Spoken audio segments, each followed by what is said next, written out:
Ice at the Lennon Stadium Sports Palace, an exhibition that will make you want to dance.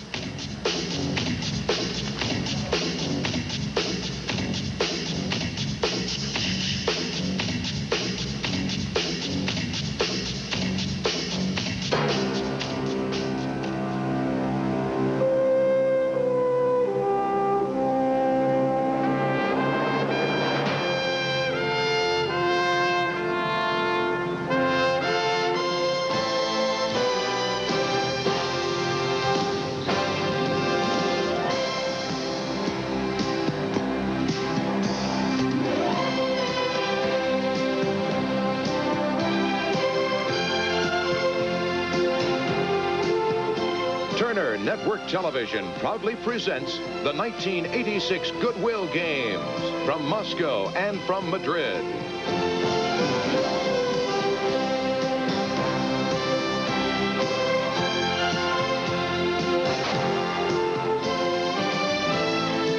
Brought to you.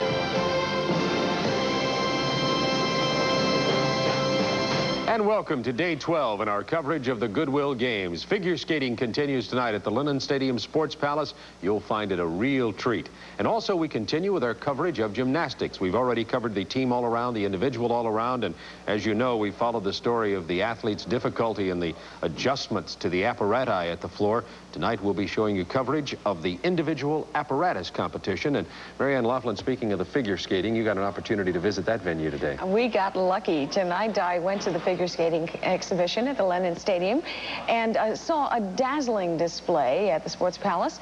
The American skaters distinguished themselves with flair and creativity, and later in the program we'll also be having an interview with Tiiffany Chin, one of the premier American figure skaters at the Goodwill Games exhibition. Wait till you see what we've got to show our audience tonight. That was a spectacular last night, and I understand there's even more to it tonight. We'll have that and gymnastics. Stay with us as we continue with the Goodwill Games 1986.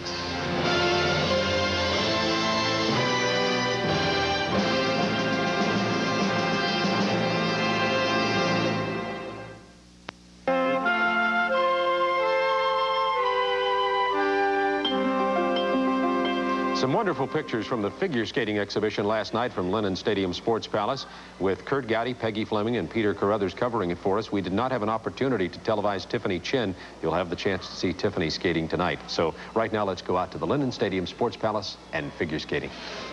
Hello, everybody. I'm Kurt Gowdy. Last night, a capacity crowd here at the Lennon Stadium Sports Palace really enjoyed the grace, the athletic skills of some of the world's best figure skaters. Not only that, these people had fun here because they enjoyed the creativity and the looseness of the performers, because this is an exhibition. This is not an official contest. There are no judges and none of those agonizing moments waiting for the judges' scores. But you can bet these skaters want to show their best here, not only to the crowd assembled at the Sports Palace, but to you, the television audience. We have the world champion men and singles here tonight, and the two world champions in pairs and the dance team. With me will be Peggy Fleming, my favorite figure skater of all time, a gold medalist. You've seen her in many of the great professional ice shows, and she did that marvelous special from Russia with Love here back in the 1970s from Moscow and Leningrad. Peggy, I see you've been talking to some of the American skaters, and they've all told you they're glad to be here at the Goodwill Games. Well, yes, they are. Our sport is a sport, and it's also an art form. But first and foremost, we are athletes. And I think sometimes in our sport, we get feeling like we're a little isolated, and we don't get to talk to a lot of other athletes in other sports. And I think for them to be here, and especially doing an exhibition, the pressure's kind of off. They have the opportunity to relax and really become friends with their colleagues in figure skating, but they also can get out and talk to other athletes in other sports, which is a wonderful opportunity for them to really feel like an athlete, and it gives them some perspective on what they're all about. And being at the Olympics is such a pressure situation, and here it's really friendly, and I think they're all having a wonderful time. I'm sure they are. And Peter, let's look at it from an athletic angle. What does this mean, this exhibition here? The great skaters of the Soviet Union and the United States gathered on the same ice. What does this mean, for instance, next year for the World Championships in '87, and then to the Olympics in Calgary in 1988? Well, it really doesn't have too much of a technical bearing on what's going to happen, but it really gives our skaters a chance to see where the Russians are right now in their training. It gives them a chance to see their choreography. It gives them a chance to see what their technical skills are looking like.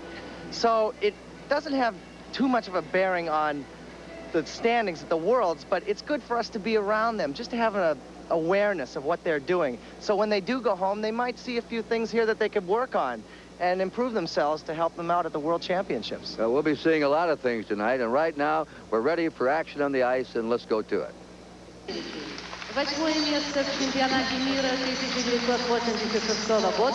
18-year-old Caryn Kadavy finished second at the Nationals this year, just ahead of Tiiffany Chin. She attends Cheyenne Mountain High School in Colorado Springs, where she now lives. And she's skating to memories.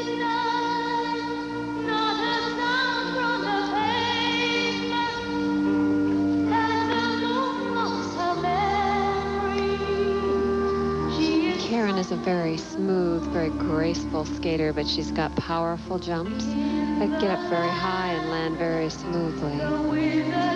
It's a nice double Lutz, just flowed right along. She has the same coach that Peggy Fleming had, Carlos Fosse, who lives in Colorado Springs.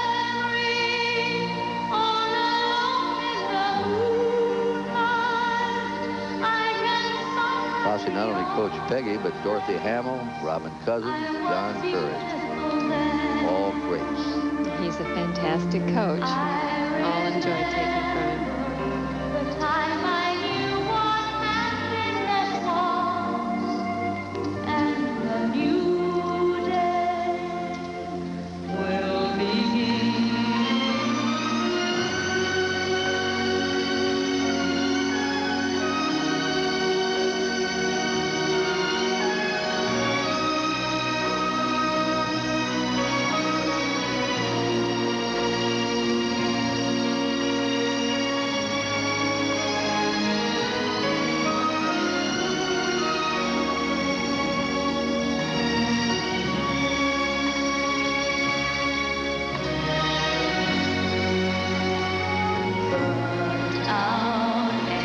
Peggy, she says her goals for the future are making the 1987 World Team, 1988 Olympics, and to just keep improving. Well, I think that's a good dream, and I think she'll probably achieve that. I think she is a name that we will be looking at more closely as the years go on, heading toward the '88 Olympics. She was 8th in the World Championships this last year. That was a beautiful double axel right there. She's a strong jumper, but she does it so effortlessly, and that's what the sport is about, is when it does look effortless, that shows that you're really good.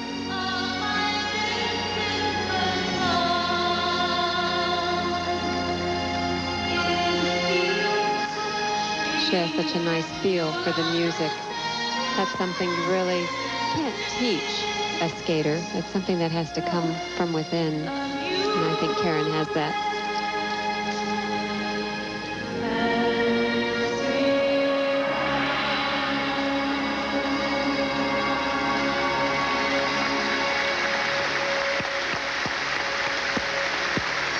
Such a pretty number and a gorgeous song.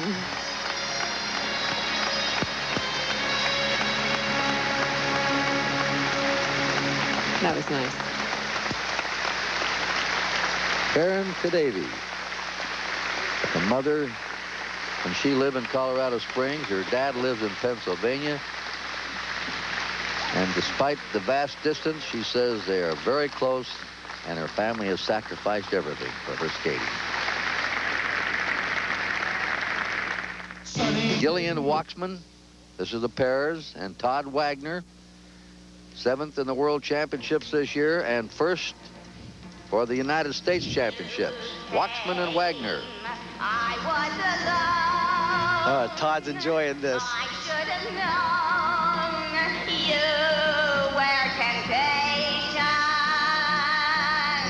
A humorous number. Definitely. under temptation. He's a big guy for a skater, I'll tell you. He is, isn't he? Todd used to be a wrestler. He lives in Wilmington, Delaware, your hometown. Oh, yeah. Brothers. Oh, yeah.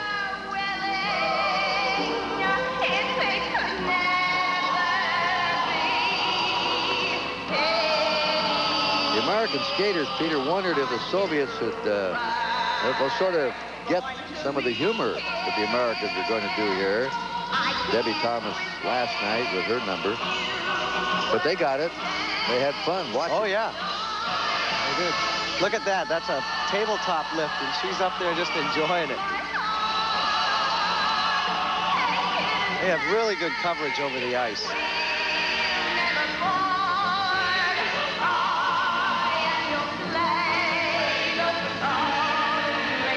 That's called an airplane lift for obvious reasons.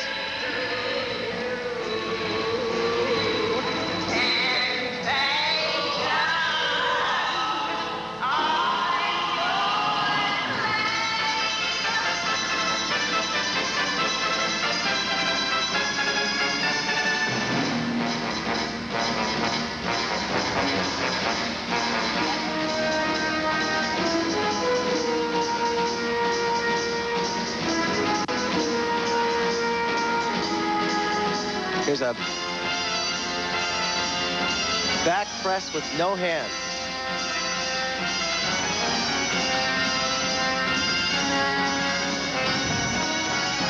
It's nice to see comedy in pairs. I think you can really have a good time with it.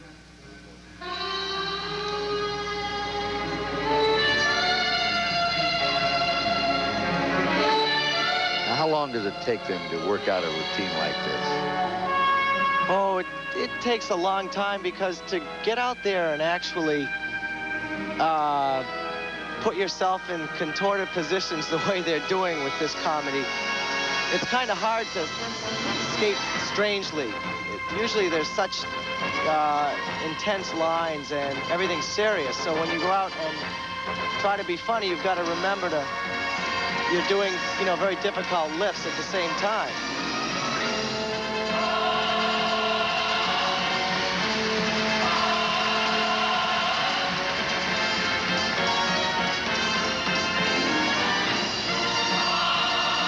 Come back to me. Baby. Oh, here we go. Almost. Oh, that was good. Waggoner and Wachsman.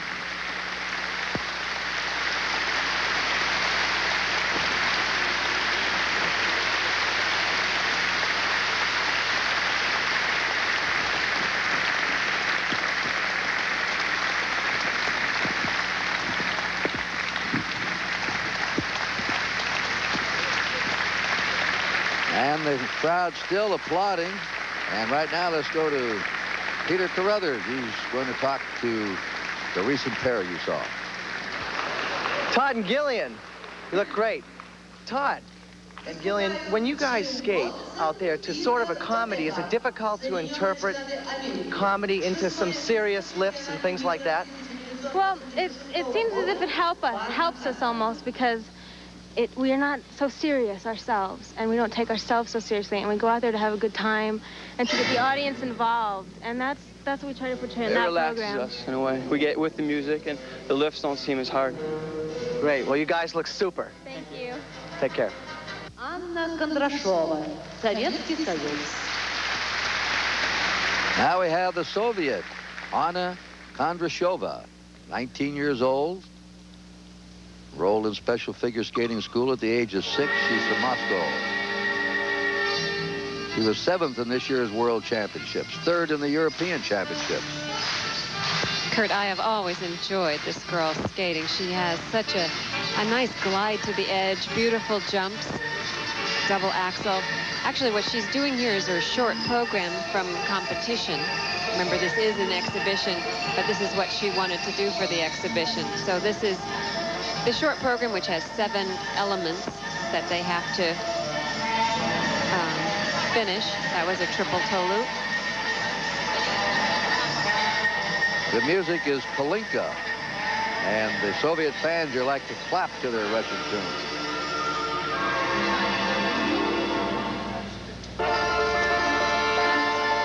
She has such a beautiful smile. Sort of melts the ice with it. Oh, she really does.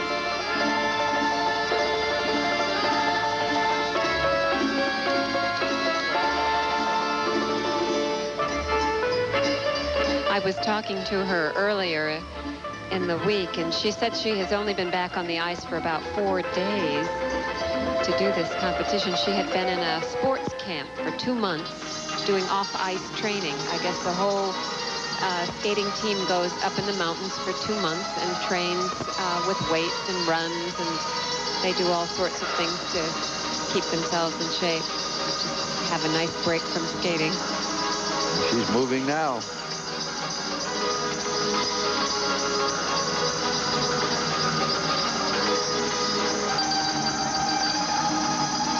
This is her spin combination.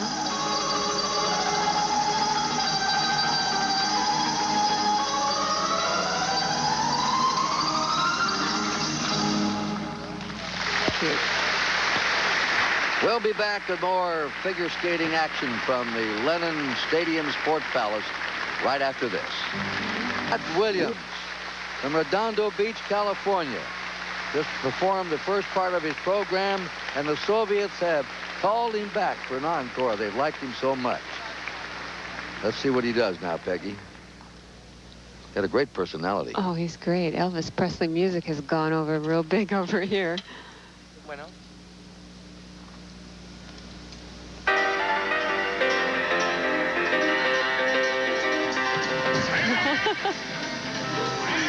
Go for it, Scott. Gee.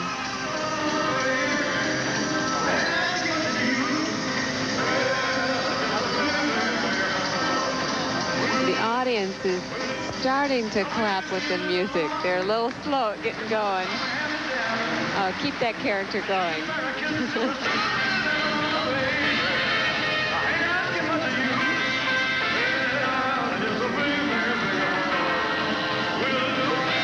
Scott was 9th in the World Championships last year and 2nd in our nationals next to Brian Boitano. Of course, Brian won the Worlds in Geneva. Works on the ice 5 days a week.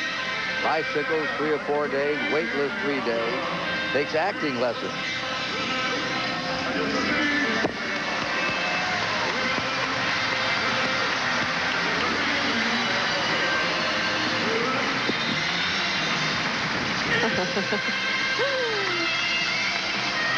Oh, they sure loved him here. Fun number. Well, he seemed like a fun guy. He skated over and took his kerchief off and draped it around the Soviet gal. Yep. She seemed to relate to Listen that. to him.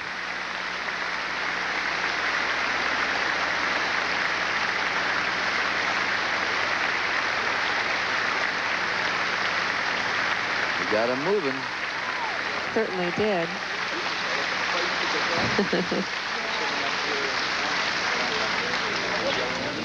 Выступают Renee, Roca, Adair. Now we have the Americans' top ice dancing pair, Renee Roca and Donald Adair. They finished first in our nationals this year and 6th in the World Championships. They're going to be skating to a tango the night they raided Minsky.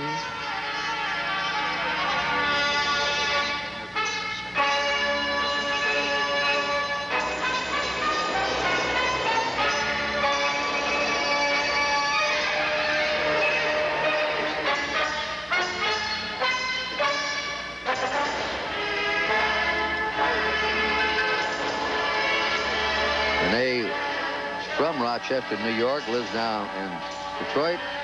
Donald also lives in Michigan.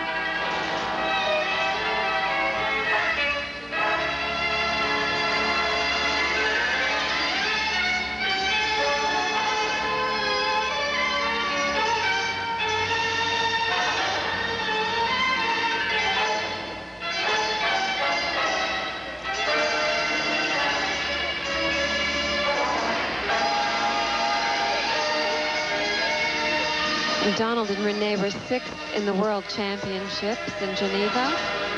And they are our national champions in the United States. They have a very smooth, elegant style. And, of course, they are ice dancers, so you're not going to be seeing them do lifts and jumps. You're going to see a lot of fancy footwork.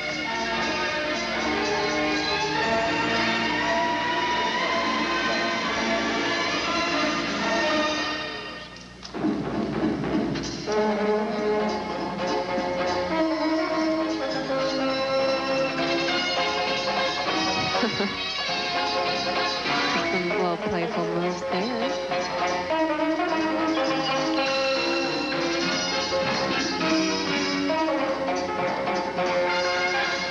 Kurt, I think if I could do it all over again, I think I'd come back as the ice dancer. Why? Well, you have somebody to talk to, somebody to hang on to out there, and they look like they're having so much fun being out there by yourself. Sometimes it's really nice, but it gets a little lonely.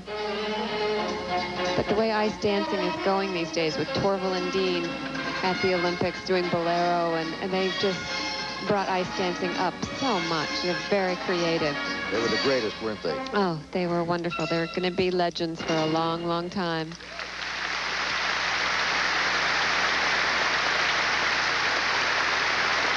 Renee, Roca, Donald Adair.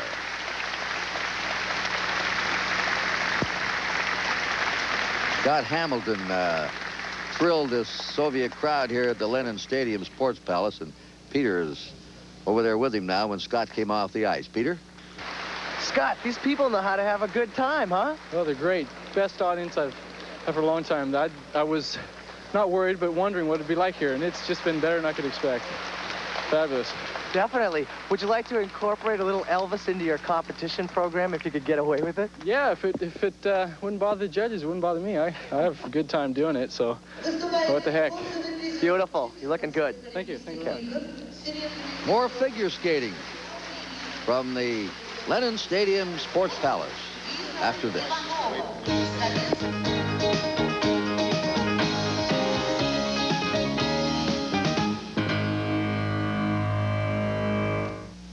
For figure skating, by the way, Tiiffany Chin, the Soviet skaters, will be performing a little bit later. You won't want to miss that. But we are also in the midst of covering gymnastics, the men's individual apparatus competition. As we said at the beginning of the program, there had been some complaints from some of the, particularly the American athletes, about the apparatus, about the floor conditions at the gymnastics competition. However, we're going into the third night now, and the men should be adjusting a little bit better. We'll be checking out to just see how they fare. Let's go to Charlie Neal, Kathy Johnson, and Bart Connor at the indoor stadium at the Olympic Sports Complex. We're back at the Olympic Sports Complex, which is about 3.5 miles from our broadcast center to Stockton. Tonight, the final competition in men's gymnastics. Today, we'll be seeing the individual apparatus finals, in which the top 8 gymnasts from each event in Sunday's team competition will perform. Bart Connor, an 84 gold medalist, is with us. And Bart, we're talking about excitement. We'll see some tonight. Oh, it's guaranteed to be spectacular tonight for a couple of reasons. One is that all of these gymnasts will be competing in their specialties. The other reason, of course, is that the scores do carry over from the team competition, so I know it's going to be very close. I can guarantee, though, that there will be no mediocre performance that's going to win an event here. The guy who's going to be the champion on each individual piece of apparatus is going to have to do all the big tricks and do them perfectly. Okay, Kathy Johnson is also working with us. Kathy was a member of our 1984 Olympic team. And Kathy, we have 3 Americans performing. We have Phil Cahoy, Brian Babcock, and Charlie Lakes. Can we win a medal? Charlie and Brian have only an outside shot at winning a medal. Our best hope lies with Phil Cahoy. If he can put together an exceptional routine on either the side horse or the parallel bars, he could very well sneak in and walk away with a bronze medal. But it's going to be tough. Okay, the competition is about to get underway. We'll kick it off with the floor exercise.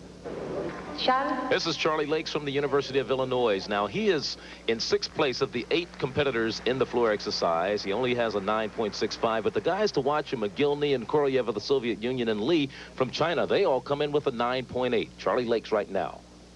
Okay, Charlie started his exercise with a laid-out double backflip. He had a little bend in the knees and a little sloppy on the landing. That'll cost a couple of tenths a point. But look at this pass. A front 1 3/4 to a round-off Arabian 1 3/4. That's tough stuff. That is such a difficult pass, but he does it with such ease.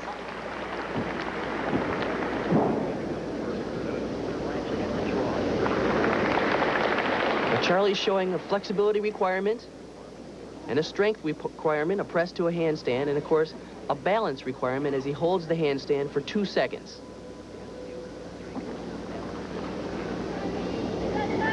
He has to cover all of the area, the 40 by 40 floor exercise mat. He's getting ready for his last tumbling run right here. Oh, nice work on a pike double backflip. Charlie Lakes from the United States, born in Newhall, California. We talked about the fact that he started in 6th place, but his chances for a medal very, very slim because some of the top gymnasts in this competition are yet to come up. Now watch what happens here on his layout double back. He did it yesterday, and he did it a little bit better in the all-around competition. Notice his knees are a little bit bent. He's just a hair lower, and it's kind of tough when he comes down on that landing. 9.70 the score for Charlie Lakes. That'll give him a combined score of 19.35. He doesn't look like he's too happy with his performance on the floor exercise. Now, the next young man is Valentin Mogilny. He's from the Soviet Union. He's one of the top guys we talked about. He is tied with 2 other competitors with a 9.8 coming in, so he has a chance for a medal. You know what's great about this gymnast is he does such quality work. He doesn't just execute the skills, he performs them completely and perfectly. I agree with you, Kathy. I think the best quality that he has going for him is that in every event, he's very clean and very precise. He has all the necessary qualities to be one of the best gymnasts in the world for the next few years. A student at Kemerovo State University, which is in the Ural Mountains. Now there's the layout double backflip. Nice form. And a perfect landing. Oh, beautiful work. That's an Arabian 1 3/4 front flip done in the pike position. His connections are all done so well. And it's these minute details that really separate him from the field.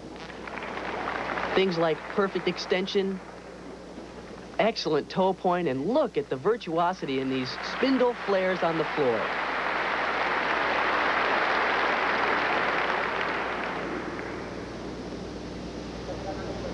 I don't know how these gymnasts can work on that floor mat. It's got to be the ugliest floor mat I've ever seen. I don't know. I still haven't quite figured it out. I think it's flowers in the print. Okay, here we go for the last tumbling run. Tuck double backflip. 1 step on the landing, but otherwise a perfect exercise. Valentin Mogilny, he's from the Soviet Union, had the 2nd best score of all competitors in the team competition. Let's watch part of his routine on the floor once again. Okay, here's the layout double backflip. He has good lift, but notice more importantly the perfect position in the air.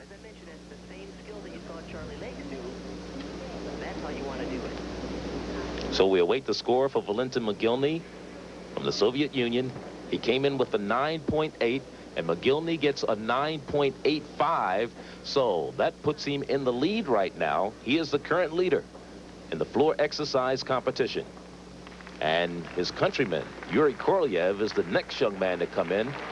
19.65 is the score for Mogilny right now, but Yuri Korolev was one of the other young men we mentioned who came in with a 9.8, so he could very well take over the lead. And I tell you, he got off to a great start there. He used the same mount as Mogilny, a laid-out double backflip. It wasn't quite as high, but the form was perfect, and he had great rotation.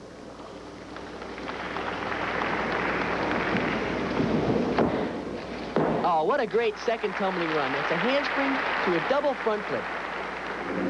There are not many gymnasts in the world performing that skill. There's the flares up to a pirouetting handstand. And a side somersault.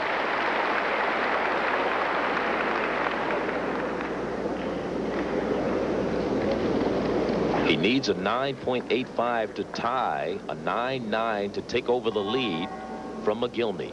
Okay, here's his last tumbling run. Okay, he does a tuck double somersault. Now, the other day, he used a laid-out double somersault at the end, and he stung his ankles on the landing. So I think he watered back just a little bit. Unusual for Korolev. Here's the handspring double front. Look at that. That is tough. It's hard to see the ground when you're flipping forward. It's much easier when you're flipping backward to get a good look at the ground before you actually land.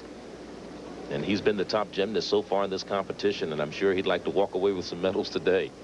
How would you rate this performance? Well, I don't know if I'd get stuck having to guess at a score on this, but... You don't want to be a judge, right? 9.9, there it is, so I guess he's got it. He's taken over the lead, 9.9. We said he needed a 9.85 to tie Mogilny. 9.9 gives him the lead, but yet there's still another young man who's coming in with a 9.8, and that's the young man from China, Li Shungsheng. 19.70, and right now Yuri Korolev is in the lead. Now, this is Li Shungsheng of China. Now, he also needs a 9.95. He needs a 9.95 to take the lead away from Korolev. Okay, here we go. Round up back handspring. Oh my gosh, that's a laid out double somersault, but I've never seen one quite like that. All the competitors have done that double layout, but I've never seen one that beautiful. And look at this, a front step out to a nice high double twist. It's a relatively simple tumbling run, but he did it like he was taking a walk in the park. You'll probably have to be perfect to win. Does he know that? Absolutely. In fact, he's trying to make sure everything is right on. Notice the perfect line in the handstand. So far, all of his landings have been excellent. Front, front. Look at the spring he has in his legs. Of course, most of us remember Li Ning and Tong Fei from the Olympic team in '84. They could really tumble high, but I think Li's in a completely different class. Look how he just trots into the ring. Oh, what a dismount, a tough double back flip. Yesterday, he landed square on his back on that. Today, he had more control. And I said he needed a 9.95 to take over the lead from Korolev. Mogilny, remember, also is one of the leaders who's already in second place right now. Let's watch part of the routine from Li once again. Watch how perfect this is. Great arm reach, but look at the second flip is actually higher than the first flip, and he lands standing straight up and down. Li Shungsheng, a 9.85, so it's not good enough to take him and put him in the lead. Charlie, the guy got ripped. I think he should have had at least a 9.9. I agree with you, Bart. Yuri Korolev of the Soviet Union finishes with the gold. Mogilny and Li tie for the silver, while Charlie Lakes of the United States finishes fifth. And we'll be back with more men's gymnastics in just a moment. Stay with us. In the individual apparatus finals, you're looking at Valentin Mogilny. He has the best score, coming in at 9.9, but you also have to be aware of Korolev from the Soviet Union, who has a 9.8. Also, this young man named Rizan, we'll see him. He's in there battling with a 9.75. Mogilny says the Pommel Horse is his best apparatus. And you can see why it's his best apparatus and why he has a 9.9 coming in. Look at this work. Perfect body line. One pommel work. Now watch this on the end. He breaks into flares, and he's doing what they call a spindle in flares. And he travels up. Now, yesterday, this is where he had trouble right there, but he got by. So his exercise is perfect to this point. This is an incredibly long routine, and all the parts are of value. Okay, flares to the end, and a handstand. That's your guy right there. Valentin Mogilny, Soviet Union. Quite a performance, coming in with a 9.80. Now watch the extension. The most important thing to notice here is how high his hips are above the horse.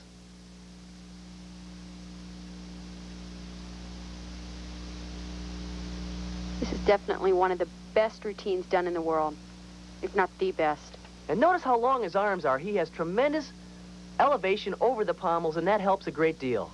So we await the score, a 9.90, and that really vaults him out in front. That's going to be hard to beat. He came in with the highest score in the competition, a 9.9. So he's now out in front with a 19.80. You're looking at him right now, Valentin Mogilny. He's from the Soviet Union. So the young man you're watching right now is Marian Rizan. He has a 9.75. He's from Romania.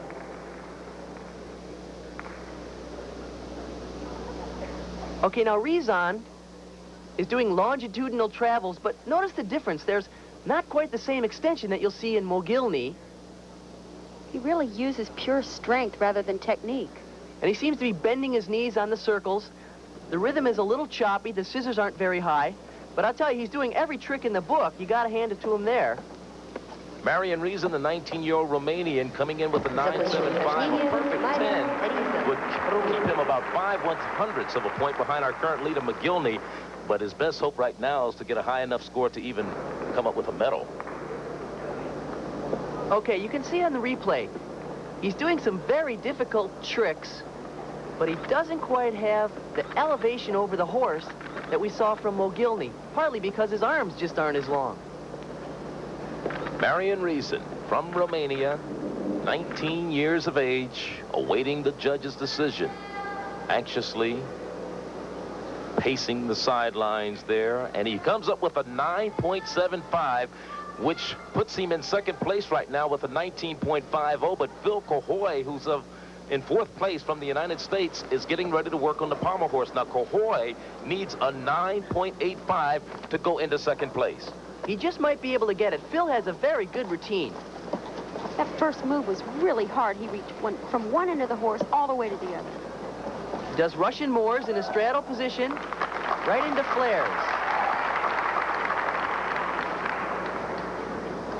Phil has great scissors. Very high leg kicks. A Russian Moor to the end, and a loop with a half dismount. Not the most difficult dismount. He should have done a more difficult dismount for the big score, but still a clean exercise. Phil Cahoy needing a 9.85 to move into second place ahead of Rizan from Romania. Here's these Russian Moors that Phil does. Actually, you know how he came up with these tricks? He was playing around in practice one day, and his legs came apart. And he said, hey, that looks pretty good. 9.75 for Phil Cahoy of Lincoln, Nebraska. That's not enough to beat Rizan. Now, Phil did well, but he knows that Yuri Korolev of the Soviet Union, who came into the competition 1/10 of a point ahead of him, is coming up, and it's going to be hard for Phil to hold on to third place. Here's Korolev, who needs a 9.75 to finish in second place. A perfect 10 to tie Mogilny. His body type is not typical of the other Soviet athletes. He's really rather short and stocky, and it's most noticeable in this event. You know, I think of all the events, this is probably his weakest because of his body style, like you mentioned. He's very clean, though, and he's going to give away very few points to deductions. Nice work on a flare here up to a handstand. Now, there's a half pirouette and then an undercut on the way down. That's original work. He's back into circles, back more travel to the end, and a loop to a handstand with his legs together, a D move, one of the harder moves you can do as a dismount. Yuri Korolev, married to a nurse. His wife's name's Galina. Alexei, a young son. And we'll look at part of his routine once again. This is probably the most spectacular part of his routine. He does a flare up to a handstand. Now here comes the originality. He does a pirouette and then undercut on the way down. He gets points for originality, and of course he did it with perfect form. And his score 9.90 moves him into second place, while Rizan of Romania drops to third. Phil Cahoy of the United States is out of the running right now. He's in fourth place.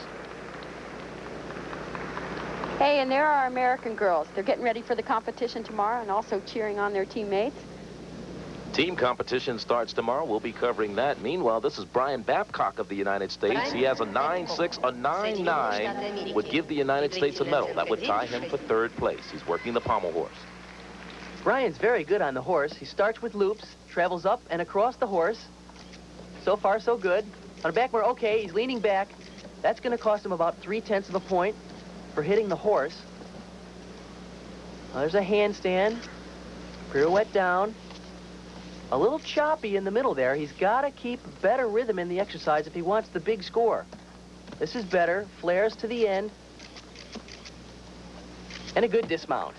Brian Babcock, currently living in Carbondale, Illinois, and working on his master's degree in biomechanics at Southern Illinois University. Remember, I said he needed a 9.9 to give the United States a medal in the Pommel Horse. It would tie him for third with Rizan of Romania. And I just don't think he's going to get it, Charlie, because of the mistakes in the middle of the exercise.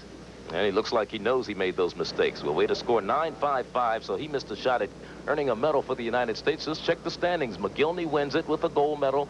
On top, Korolev of the Soviet Union is second with the silver. Rizan, bronze, while Cahoy finished fourth.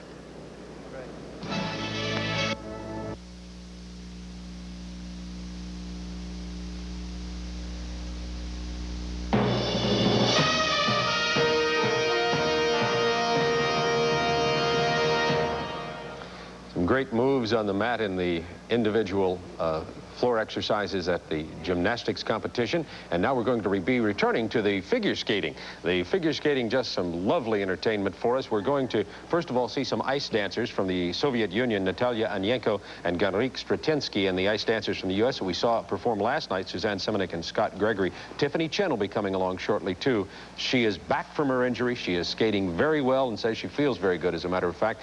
She'll be skating for us shortly. So let's return to figure skating and Caryn Kadavy. Here's a Soviet ice dancing team, 4th in the World Championships this year.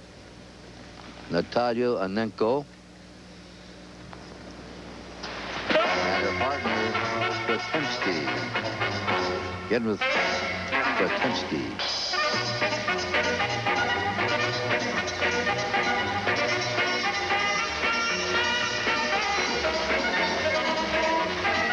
Natalia is from Siberia, now lives in Moscow.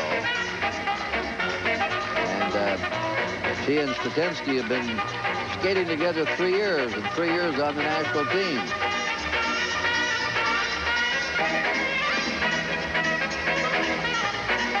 There's a Russian female vocalist we've heard tonight several times, Adair Pugacheva.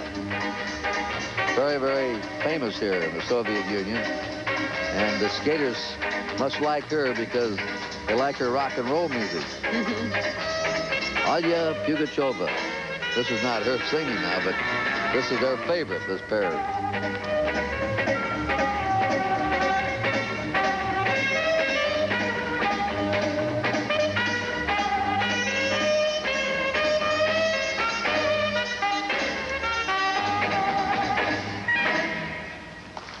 They are just delightful to watch.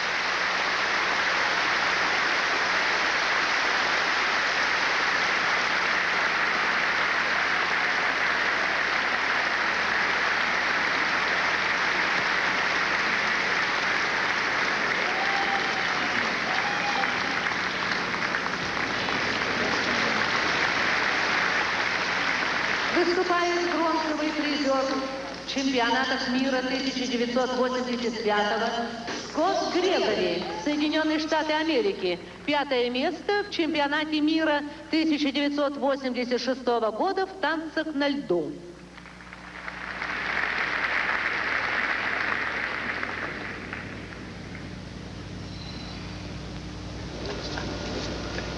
Now the American ice dancing team, Suzanne and Scott Gregory. This is a real playful number from the music of Fletch. It was a movie with Chevy Chase, a little wild and crazy. Earlier in the week, those moves that they were doing, the somersaults, they had a little accident. They accidentally, Scott spiked Susie, but she had a few stitches, and she seems to be handling everything okay.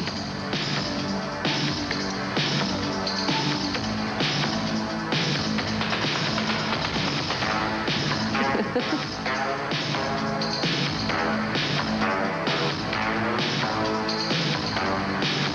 movie was taken from the novel Fletch. Investigative journalist who's a little bit wacky.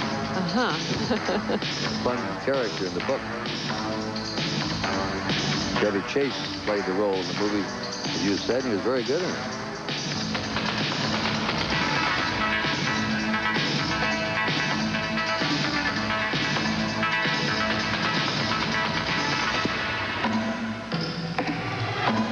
Suzanne's 19 years old. This team placed 5th in the World Championships this year and 2nd in our nationals. And they were 5th in the world, so they are doing very well.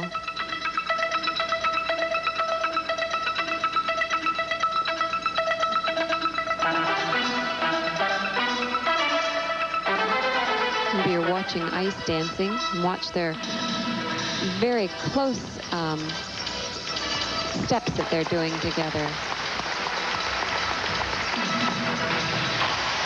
That's what ice dancing is all about. You're not seeing a lot of jumps and tricks. You're seeing fancy footwork. interpreting the music.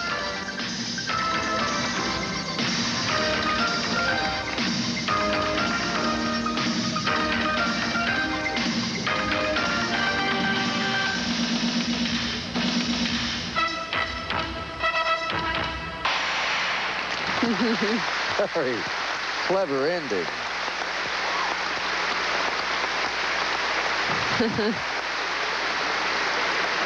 Semenuk and Gregory.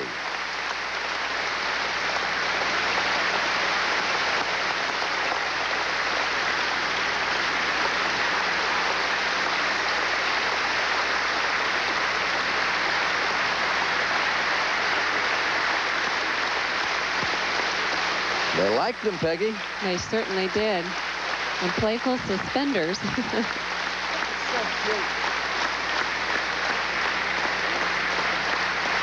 The audience seemed to be reacting to that number. They want to see it again. Now they're being called back for an encore, and I think their encore is going to be a polka called Peanuts, which should be fun. Here they are for their encore. Susan, Semenuk, Scott, Gregory.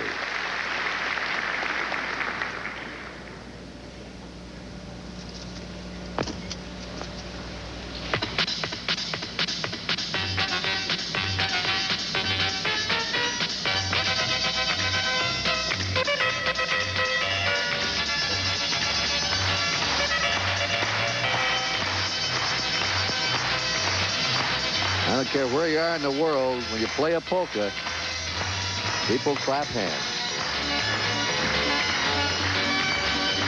As they're doing in Moscow right now.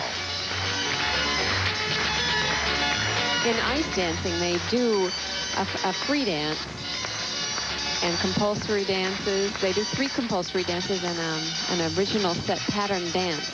So this is probably what they did one year as a original set pattern dance. They can make up any kind of moves, and you notice that they're kind of making the same pattern in the ice. And they're not covering it like a number, like what they were doing earlier. Very cute.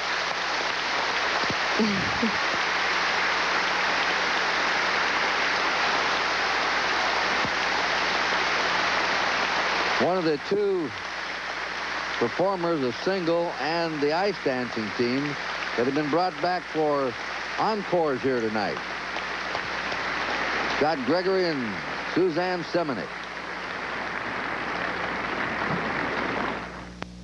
Vladimir Kotin, 24 years old, from Leningrad, an all-around athlete, plays hockey, soccer, 4th in the World Championships this year.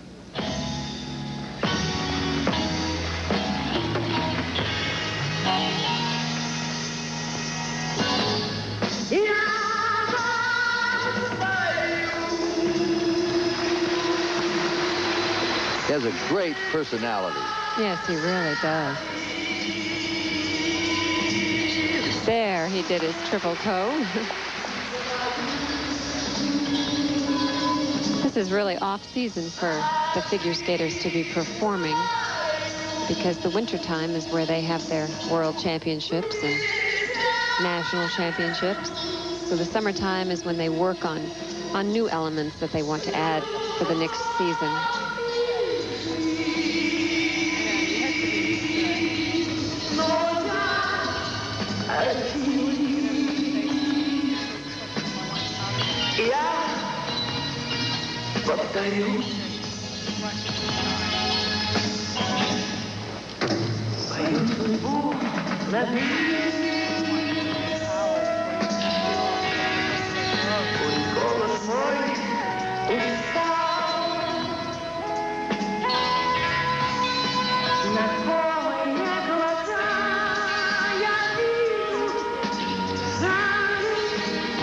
There's a real switch of style of skating for Vladimir, from Billie Jean to this. Very versatile skater.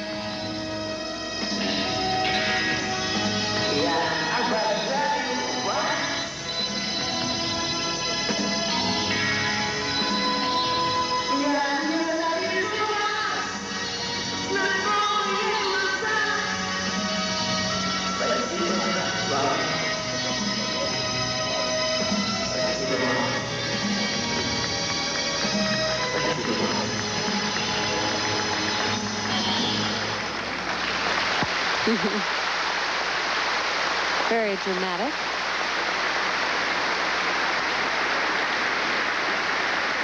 Vladimir Kotin of the Soviet Union.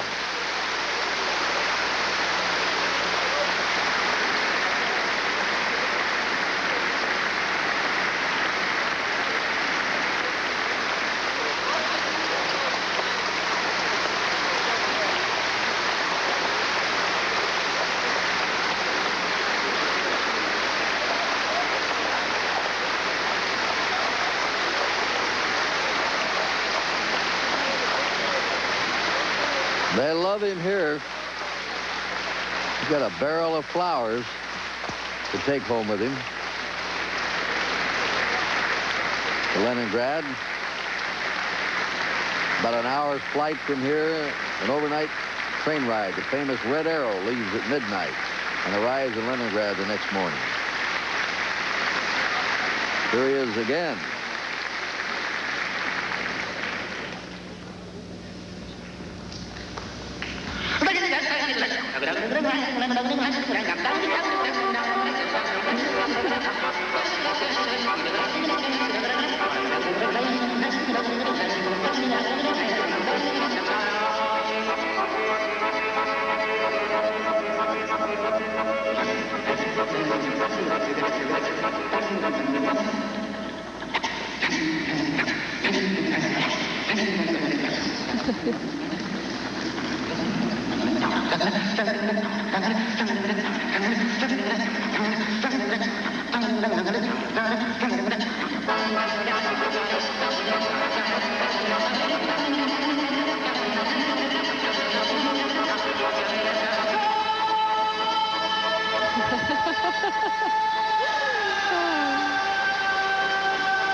He'd be great in the ice follies or the ice capades, wouldn't he? Oh, yeah.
Vladimir Kotin out for his encore.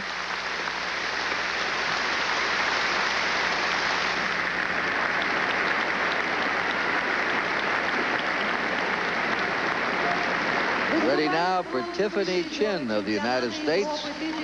Tiiffany, third in this year's World Championships, third in our nationals. And she lives in Toluca Lake, California, training under John Nix. Chasing Rainbows is her selection.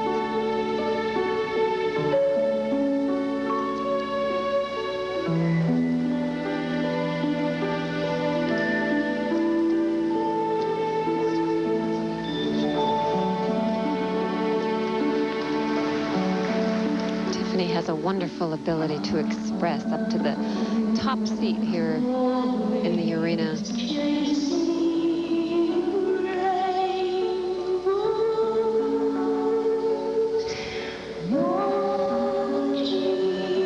A very strong jumper. Coming up next is a triple toe loop. Oh, very nice.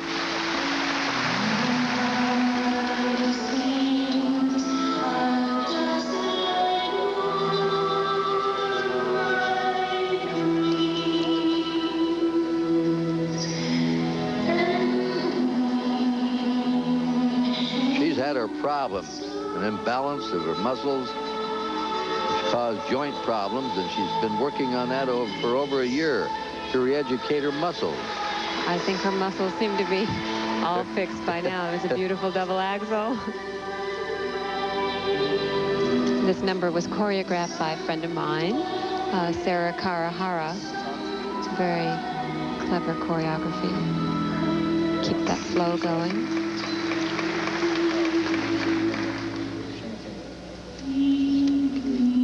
Beautiful song for years.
Very pretty number by Tiiffany Chin.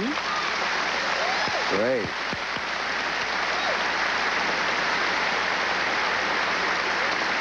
Well, she certainly is chasing rainbows. The 88 Olympics is coming up in just a short while. She's still chasing those rainbows. And you know, Peggy, your mother started her off and bought a pair of skates for $1 to get her started.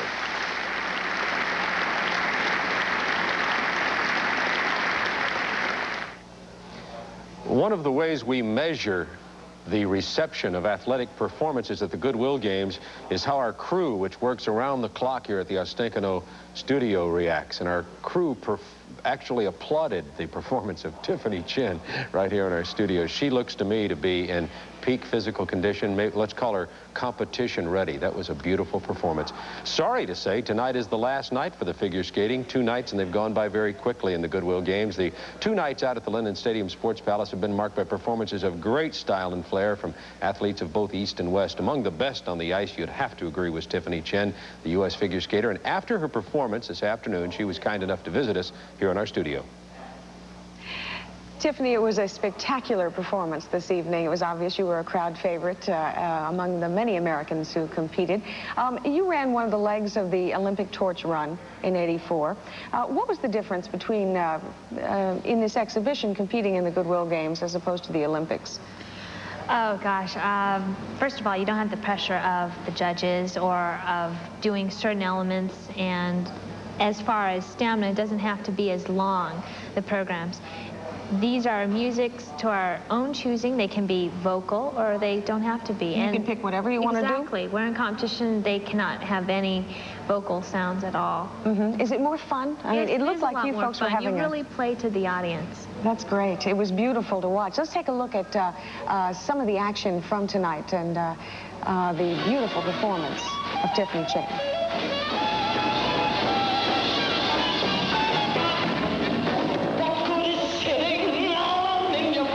Look like you're having a good time. Yeah, this is really a lot of fun to do. It's the encore number after the slow number, and I wanted to get a variety because when you come here and you're only doing one number, you want to show that you can do something slow and something fast, and it can be versatile. Was it unusual to have, there were so many encores tonight. Everyone got called back to do at least one more thing. Was that unusual? For a Soviet audience, I found it to be unusual. Usually they're very reserved. People were standing up and applauding. Yeah, I don't know. This is my first time here to Moscow, but I know for the world-class skaters, it wasn't unusual. Especially in the second half, you had most of the medalists there. One of the, of course, focal points of the Goodwill Games in itself is relations between the Soviets and the Americans. It seemed to me that the Soviets were particularly pleased with the Americans' performances tonight. Well, I saw some of it. I couldn't see all of it. But I felt they were very responsive. I really did, and I thought I was really delightfully surprised. Is it unusual to have so many Elvis Presley numbers in one evening? To tell you the truth, I've never seen so many.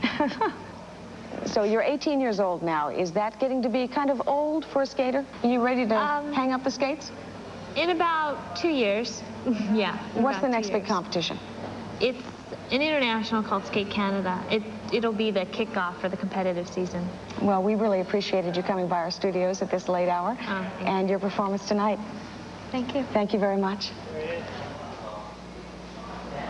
Well, at the Lenin Stadium Sports Palace, there was one thing that was really different from all the other venues we've seen so far, Marianne. Perhaps you could describe it for us. Oh, yeah, Bob. It was, not only was Tiiffany Chin just magic on ice, but there was a great spirit that we found there. There was a good feeling from the moment the performance began, and the mood from the capacity crowd, a big, loud, noisy crowd for Soviets.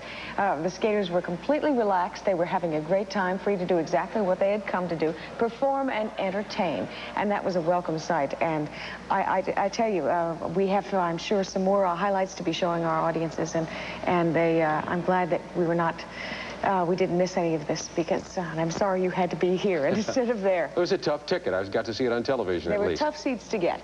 Now, you're going to be visiting another venue tomorrow. The men's gymnast had a tough time, but tomorrow maybe a new picture could develop. Yes, tomorrow night we hope to be seeing some more gymnastics, and we hope to be talking to the women's coach tomorrow evening if we get lucky and we hook up for tomorrow night's primetime coverage. Great. Hope you'll get some good rest, and we'll look forward to it tomorrow. Thanks, Bob. We'll be back in just a moment with more figure skating. Stay with us.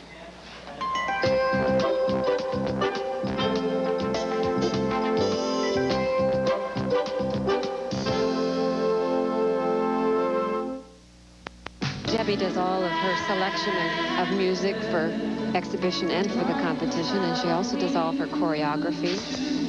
She's a remarkable girl.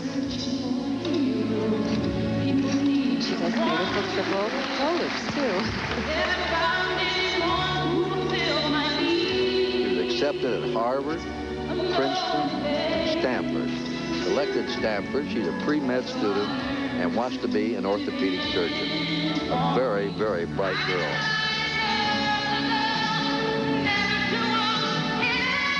Goes to school in the mornings, practices 6 hours on ice in the afternoon. I just think she's going to get better and better, Peggy. Well, I hope so. She's working at it.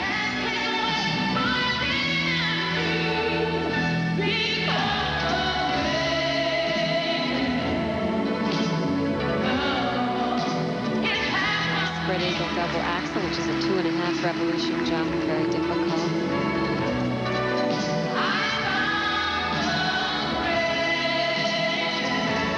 She has a wonderful ability to concentrate and do the job she has to do out here when she skates, when the pressure's on.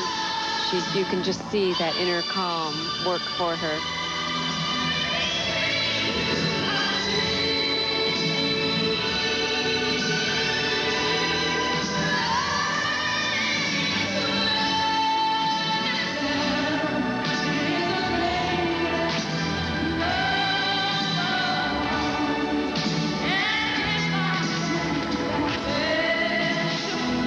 Debi was voted the 1985 December Athlete of the Year in her sport by the United States Olympic Committee.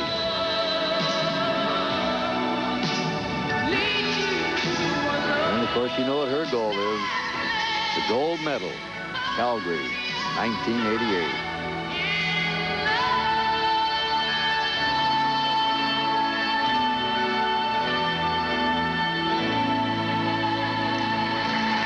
Well, that was a world champion performance. Very nice.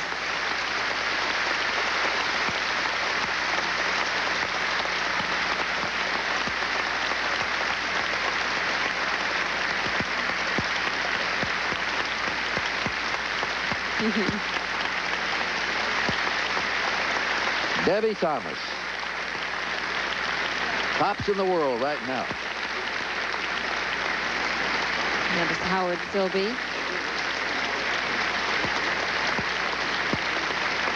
They're calling for an encore.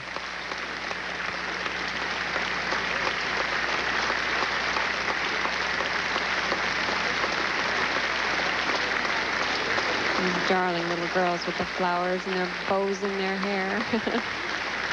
And for encore will be Gold Fever.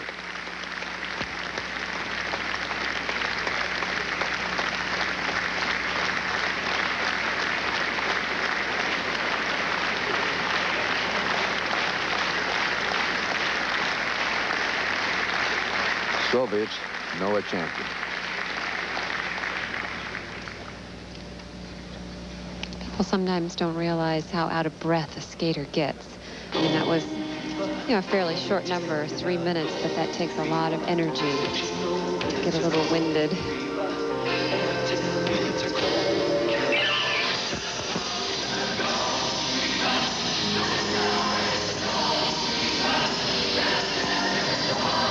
The Rick Springfield Band. Little trouble on that triple toe loop.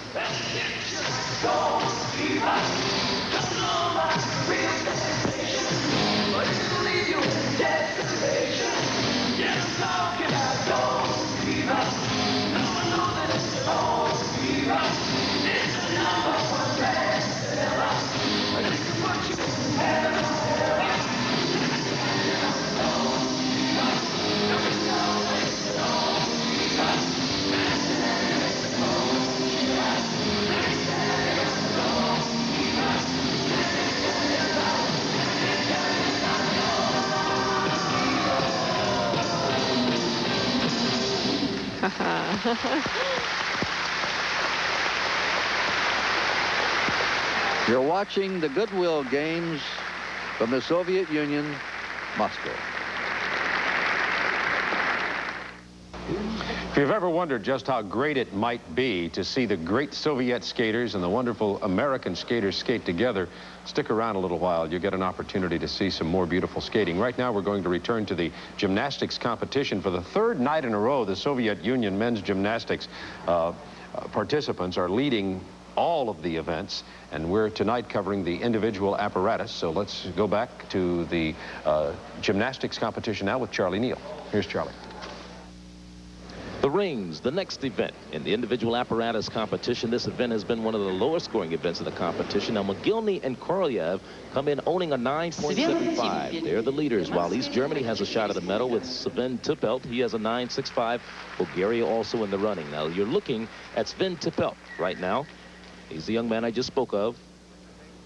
He's such an innovative gymnast on all the events, but he's not quite in the same class as the Soviets as far as form and execution. And you get a good look at the hand guards that he's using there in that shot. Great big leather straps that help him hang on to these rings on some of these giant swings. Nice work on a double whip it in a pike position. Right to a handstand. Now here's an inverted cross. And another whip it to an iron cross. Good combination. He's looking much cleaner here in the finals than he did in the all-around and team competition. There's an L support, and now here's a requirement, a press to a handstand. He must do that. Hold that handstand for 2 seconds. Nice front giant work. Okay, here's the dismount, a giant to a laid-out double backflip, and a good landing. As Sven Tipplet, the 21-year-old from East Germany, came in with a 9.65 and will await his score.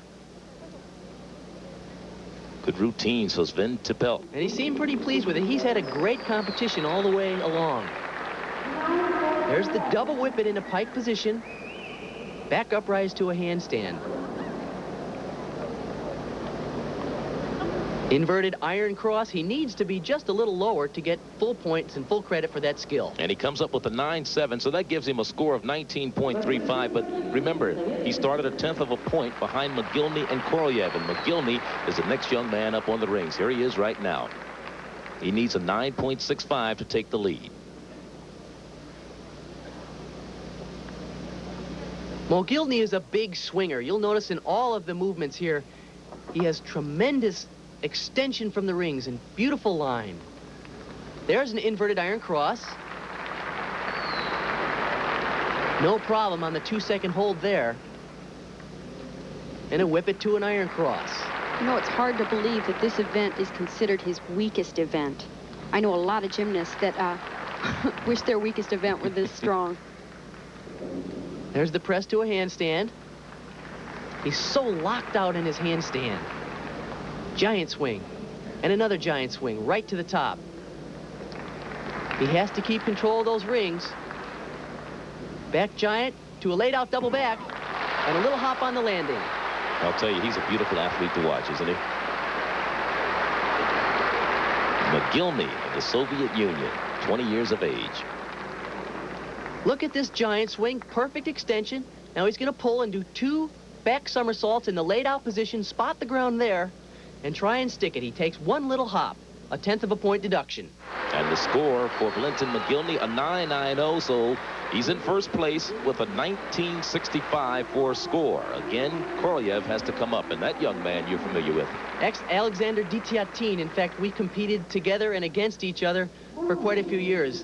Winner of 8 medals in the 1980 Olympics, 4 of them silver, 3 of them gold, and 1 bronze. And he's one of the judges on the rings today. As you look at Khristozov, he needs a 9.8 to move into second place ahead of Tipplet. Now, a perfect 10 wouldn't help him because Mogilny is in with a 19.65 and Khristozov is starting with a 9.60.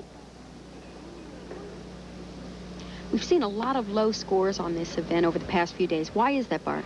Well, I think rings, the whole event of still rings is actually stagnating. The gymnasts are finding it difficult to come up with original skills, and it's very important to have originality points in your routines. So far, his exercise is very clean. Nothing really spectacular. Good strength work on the inverted iron cross and the iron cross. Press to handstand.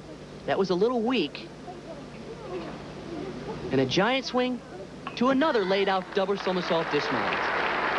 As Kalofer Khristozov of Bulgaria, 17 years of age, will await his score. They have brought a very young team here, and I think they have some gymnasts who are going to be ones to contend with in the future. We look at the judges walking around right now. What's going on, Bart? There's Alexander Tiiffany. In fact, the judges have to have a conference now because of the 4 scores. You know, you throw out the high and the low, and you average the 2 in the middle.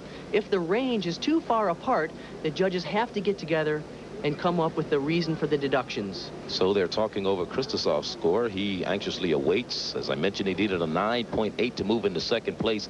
He started with a 9.60. Mogilny, current leader, 19.65 for him. Khristozov will watch part of his routine again. Now he does a very difficult skill here. He's doing a front giant swing, and he's catching in an inverted iron cross. But notice, I think the inverted iron cross is a little too high. Perhaps that's the reason for the judges' conference. Then, of course, he lowers down to an iron cross and holds that for 2 seconds. Kalofer Khristozov, a 9.60, so he's out of the running, especially with this young man coming up, Yuri Korolev of the Soviet Union. Now, Yuri needs a 9.95 to move out in front of Mogilny, who's in first right now, a 9.9 to tie. And this guy is a rock. Every time he performs, it seems as if he's completely sure of his performance. He never gives you any doubt that he might make a mistake. There's a back upright handstand right to the top. A whip it to a swing to a handstand. There's a good inverted iron cross and a front giant right to another one. That's the way that should be done. Nice work on the iron cross, back roll. Notice every position is exact. Perfect turnout on the rings and the handstand. Here's a giant to a laid out double backflip. And that's another double layout. I really think that's a problem in the judging system. You know these guys can do triple backs or full twisting laid out double backs. Why do they all choose to do the same dismount? Well, I tell you, that is a failure with the judging system on the still rings because they've given the value of points the same for a laid out double back as for a triple back. The triple back is much harder, but the layout double back is much easier to land. So it's really not encouraging the gymnast to reach out and try new skills. 9.90 for Korolev in the rubber match of the 3 events so far, with Korolev tying Mogilny for the gold in the rings. They each have 2 gold medals so far, and Sven Tipplet of East Germany picks up a bronze. Event in the individual apparatus finals. Each gymnast will take 2 vaults. They'll average today's vault Add that to the first day's score for the final score. This event so far has been the lowest scoring event of the competition. The top scores coming in belong to Valeri Liukin, a youngster from the Soviet Union. He's the one to watch. You're watching right now a young man named Kroll, Sylvio Kroll. Oh, what a great vault. Now, that was a handspring front with a 1.5 twist. He took one step on the landing, but that's one of the more difficult vaults being done today. Look at the position on the horse here. Great reach and extension. Now he's going to crank into that tuck and wrap 1.5 twists and try and spot the landing. That was his first vault. He comes in with a 9.55. 9.75 is what he gets on the first vault. Now here's the second vault for the young man from East Germany.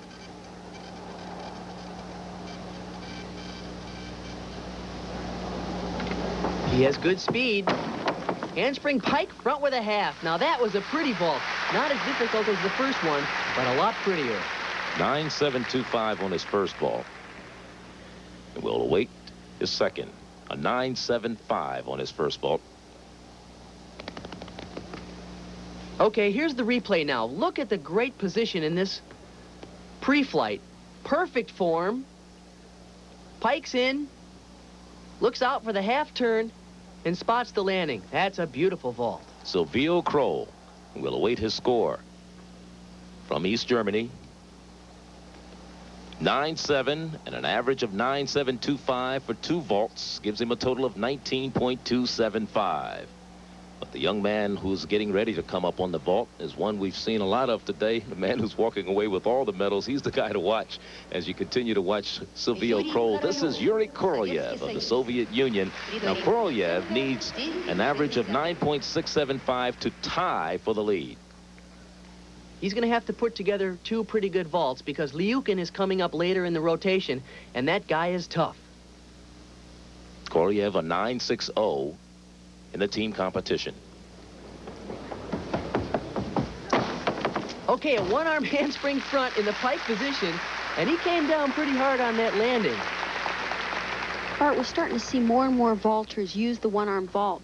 How has that affected the reevaluation of the scoring system?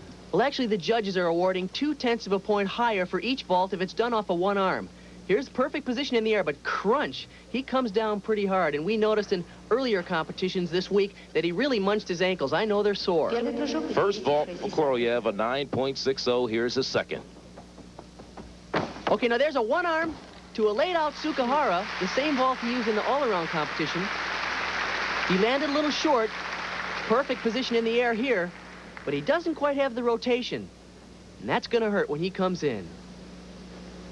So the score for Korolev's second vault, the only man to ever win 2 world championship titles, all-around titles, Yuri Korolev, a 9.60. So he gets a 9.60 for the 2 vaults, and that gives him a 19.20. He is now in second place with Stoican coming up. Marian Stoican, he's 17 years of age. He's from Romania, and Stoican needs a 9.65 to take the lead.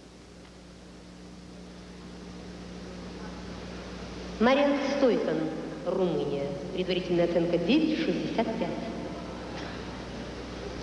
Okay, here we go. Oh, what a cool-looking vault. Now, that's called a Kasamatsu in the pike position, but he also straddled his legs.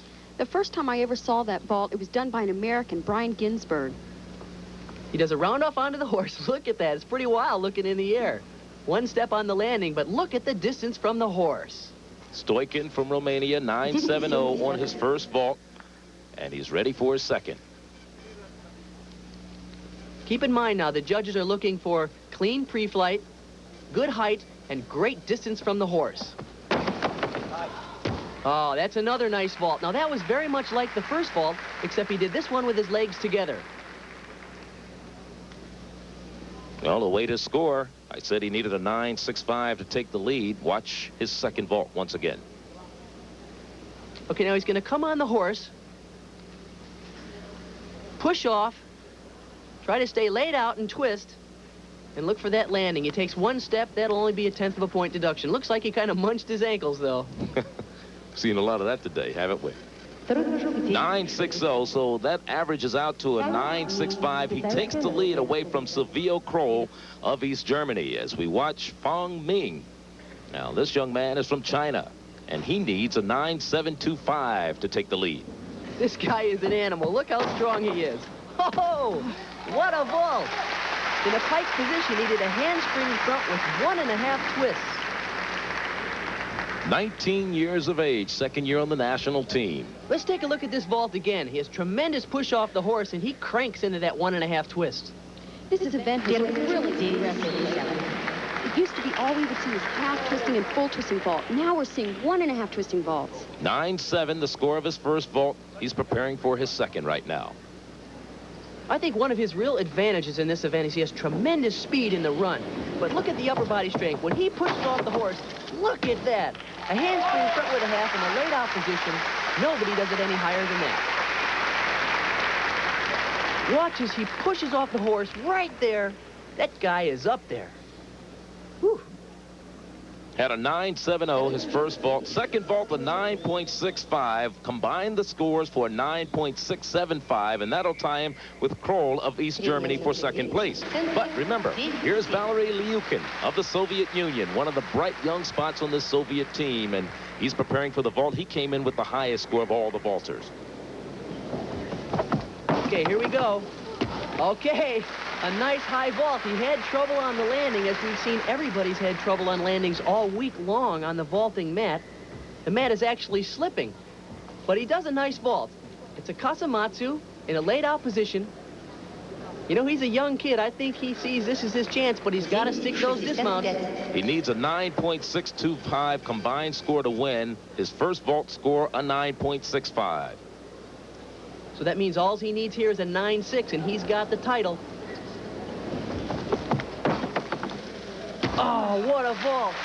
That was a Kasamatsu with another full twist. This is one of the reasons why the Soviets continue to dominate this sport. The top guns don't have a chance to relax. These young guys are right at their heels. And this is a great vault, too. He does the same start that he did at the beginning, but right here he's going to crank into one more twist and then look for the ground. 9.65 his first score, 9.80 for the second vault. And he just walks away with the vault title. 19 years of age, Liukin. It's as though he was trying to contain his excitement. Most Soviets take it in stride winning a gold medal. But I'll tell you, one of the great things about this is not only did he make it win a gold medal, but he beat one of his idols, Yuri Korolev. And the final standings in the vault competition, Liukin walks away with the gold. Stoican of Romania, the silver. Sylvio Kroll and Fang Min of China win the bronze.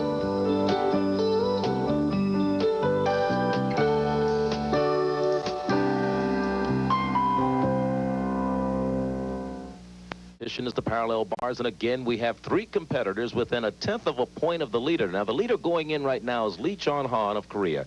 He has a 9.8. Also, Phil Cahoy of the United States is in this competition, and it's the last chance for the U.S. to pick up a medal in gymnastics. But remember, Phil is in 5th place, and it's a lot of ground for him to make up. You're looking at Mogilny of the Soviet Union. He has a couple of medals already today. In the 3 days of competition, this routine has consistently been one of the best. Okay, he's out on the end. Diamondov, right to a giant front uprise. Healy twirl, reverse stutz. Look at the amplitude and extension. And another giant swing right to the top. I tell you, if it sounds like this guy's our favorite gymnast, that's because he is. This is amazing work. Very few gymnasts are trying to be this clean and this perfect. 2 back tosses. Here's a double back. Oh, just a little hop on the landing. Otherwise, that would have been a perfect 10. Mogilny, who's taken the heart of Kathy and Bart so far in this competition. Already 2 golds and a silver medal. He's after his 3rd goal of the day. Now look at this Diamondov on the end, and as soon as he catches, he bails for a giant front uprise.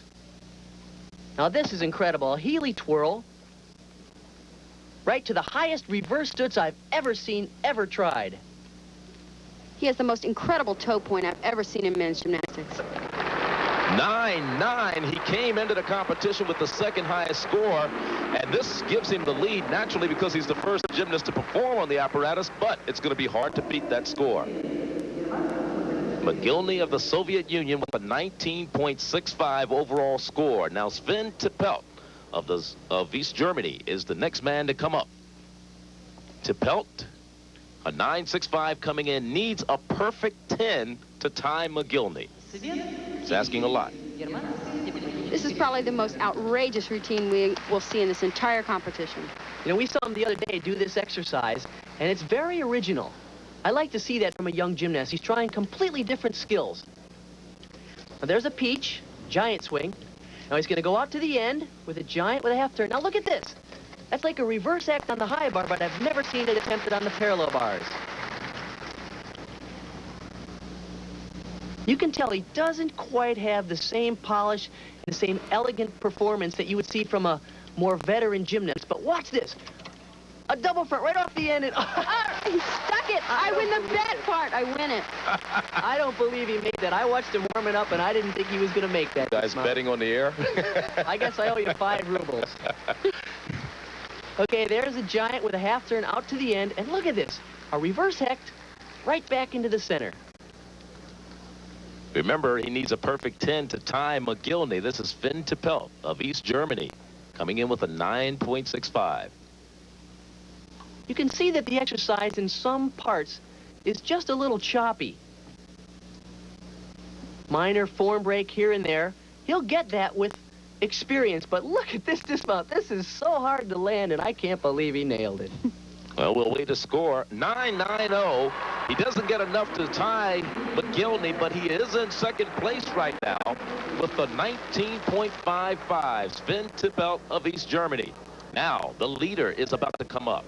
Lee Chon-han, he's from Korea, comes in with a 9.80. He needs a 9.9 to take the lead away from Mogilny. Okay, now he's going to work out on the end as well.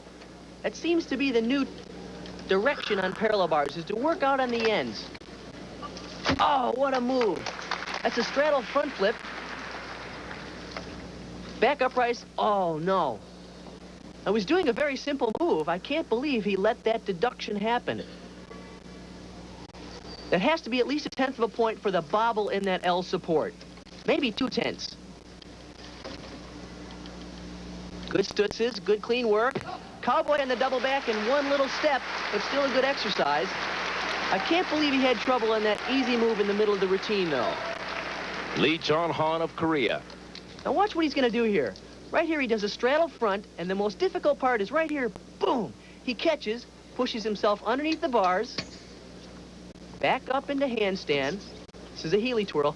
Now here's where he blows it. He has a back up rise, catches, and bobbles right there. That's going to cost him at least a couple 10ths of a point. And he comes up with a 9.85, which is still a pretty good score, isn't it? 19.65. So he doesn't take the lead, but at least he's tied for the lead right now with Mogilny of the Soviet Union. And for all practical purposes, nobody can beat either one of them right now, because Phil Cahoy of the United States, the best shot for the United States to come up with a medal right now.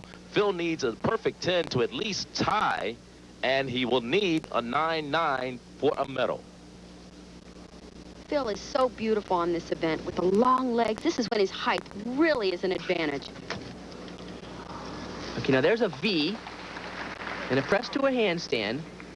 Yeah, look at the nice line in the handstand. Beautiful extension. Oh, good trick. Oh, no. Okay, now he does a Diamondov, and he actually went outside of the bars. He had intended to stay inside the bars, but congratulations, he did one heck of a job on covering up. Tell you what, that's a tough cover move. Okay, here's a cast and a whip it. Boy, nobody does that trick better than Phil. And a tuck double back. It's too bad he had trouble in the middle of that exercise. He might have been able to score the 9.9 we were looking for. And that would have given the United States at least a medal. Here's what happens. He's supposed to stay inside the bars there, but instead, he drops on the outside. But this is very creative work. He stoops through, back up to an L support. You can tell he's making it up right there. He goes back to an L in the middle of the bars and continues the exercise. Great work on a cover-up. 9.65, Phil Cahoy on the parallel bars. I'm sure he's not too happy with that score. He's a former 2-time NCAA champ on the parallel bars from the University of Nebraska. 8th year that he's been on the national team. So the U.S. comes up empty-handed as far as the medal count is concerned.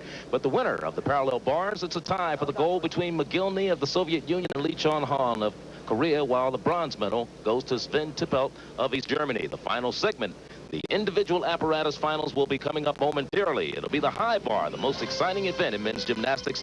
You don't want to miss it. Stay with us.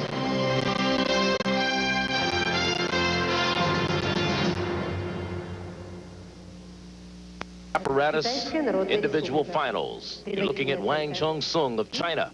And this promises to be an exciting event. We have 2 9-9s competing in this and 3 with 9-8s. Let's watch Wang's performance. Okay, he does a back-up rise to a stalder. One-arm giant swing to a reverse act, and that was very, very high. Again, one-arm giant swings, and this time to a Genrikh. Perfectly done. That Genrikh is a backflip with a half twist. Perfect regrasp. Nice inverted giant swings. Now notice he's going to pick up speed here in his giant swings a little bit for his dismount, which is a triple. One step on the landing, but a very clean routine. Wang Chong-sung of China came in with a 9.8. Look at the height above the bar on this reverse act off of one arm. He catches in perfect position to go into his giant swings. Now back onto one-arm giants. Over the top. Now here we go. Back flip with one half twist.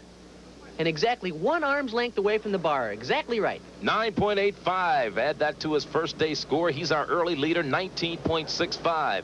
But then we have Vladimir Artyomov of the Soviet Union coming up. He comes in with a 9.75. He needs a 9.9 to tie, a 9.95 to take the lead away from Wang. Okay, he starts off with a pirouette to one-arm giant swings. 2 of them in a row. Okay, now here comes a combination of release moves. Ready? Reverse act, right to a Genrikh. Very good. Bart, it used to be sufficient doing 1 release move. Now we're seeing 2, sometimes 3, and even in a row. Perfect extension on the inverted giant swings. There's a stalder. All of these gymnasts are so close in ability. It's important that he nails this landing. Oh!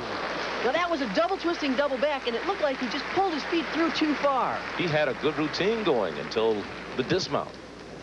Here's what happens. He does half twist in, 1.5 twist out, and he looks a little lost trying to spot the floor, and he actually pulls his feet way too far through.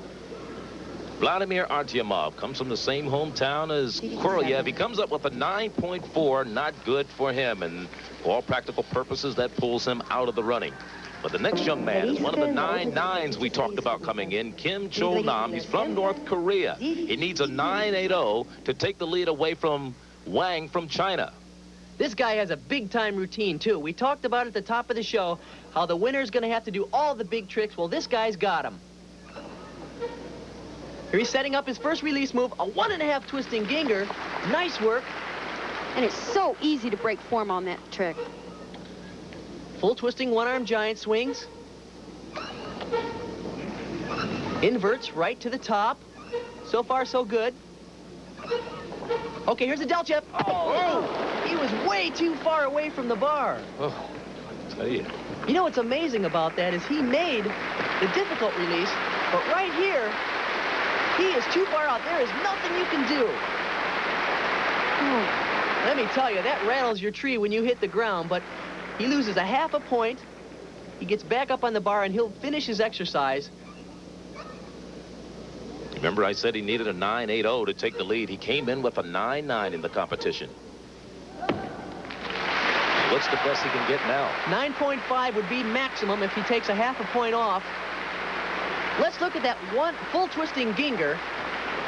He does a backflip, 1.5 twist, and catches perfectly. Well, he winds up, as you predicted, Bart, 9.5, and for all practical purposes, he's out of the running right now.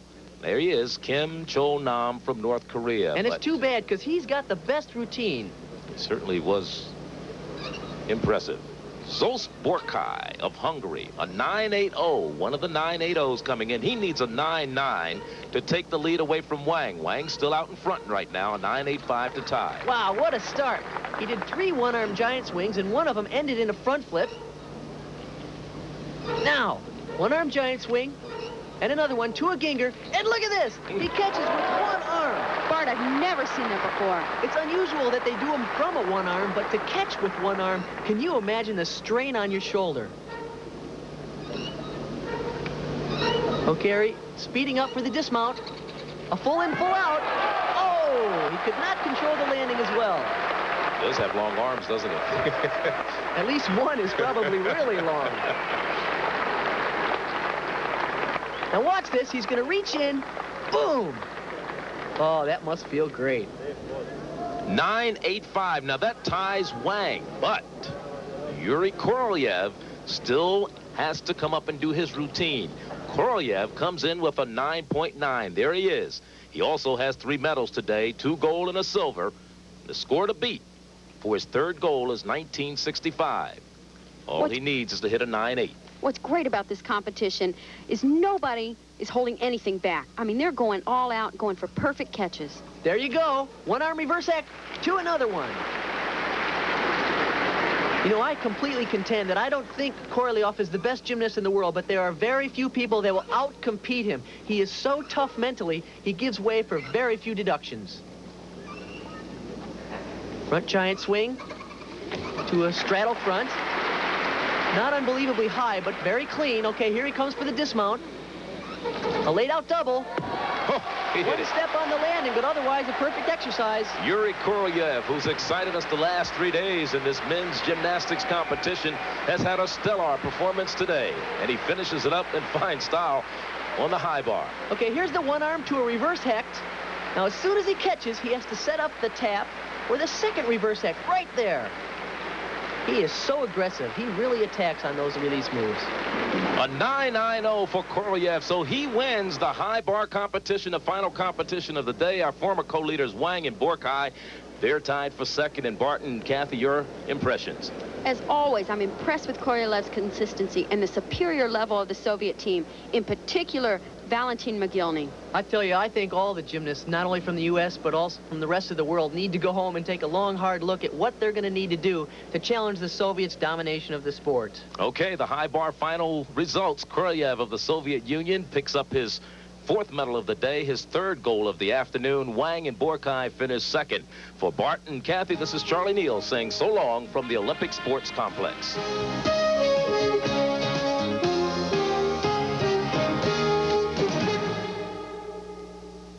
Figure skating and the gymnastics. We're going to check in now on the tennis situation. Tennis, as you may recall, is being played about 500 miles northwest of Moscow in a resort city by the name of Yermala in the Federation of Latvia at the Daugava Tennis Center. This afternoon, it was an All-American women's singles final. Southern Cal's #1 star, Carolyn Kuhlman, defeated from the University of Texas, Beverly Bowes, 6-4-7-5 for the gold medal in that sport. And now we're going to join coverage of the men's singles final. The American hopeful there, Brad Pierce, lost in the semifinals to Andrei Chesnikov of the Soviet Union. Chesnikov is playing Marian Rizan from Czechoslovakia in the finals, and we'll pick up action now in progress of that match. Here in Yermala is Barbara Estep. Well, Andrei Chesnikov coming out now to serve for the match. He won the first 2 sets, 6-3, 6-2, and now, by a strange turn of events, is up 5-4 in the 3rd. Marian Rizan is very slow to return to court. He has just been prompted to do so by the officials. Through sawdust on the court as he's walking on the court. So Rizan there on your right is still very annoyed. Looks like he's going to still fight over it, still try to save it.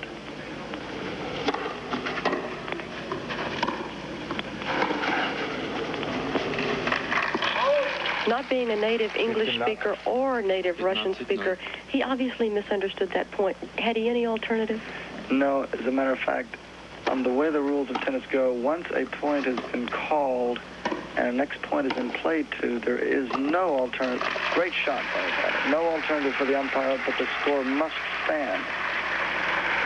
I think this crowd is quite aware of what happened also, and they've been very, very fair crowds throughout the entire week, and they gave a great round of applause there for Rizan.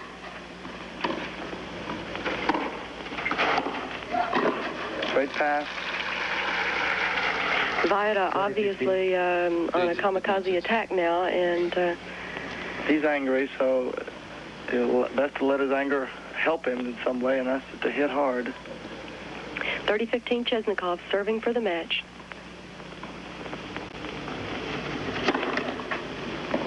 He's going for a big one. Yeah.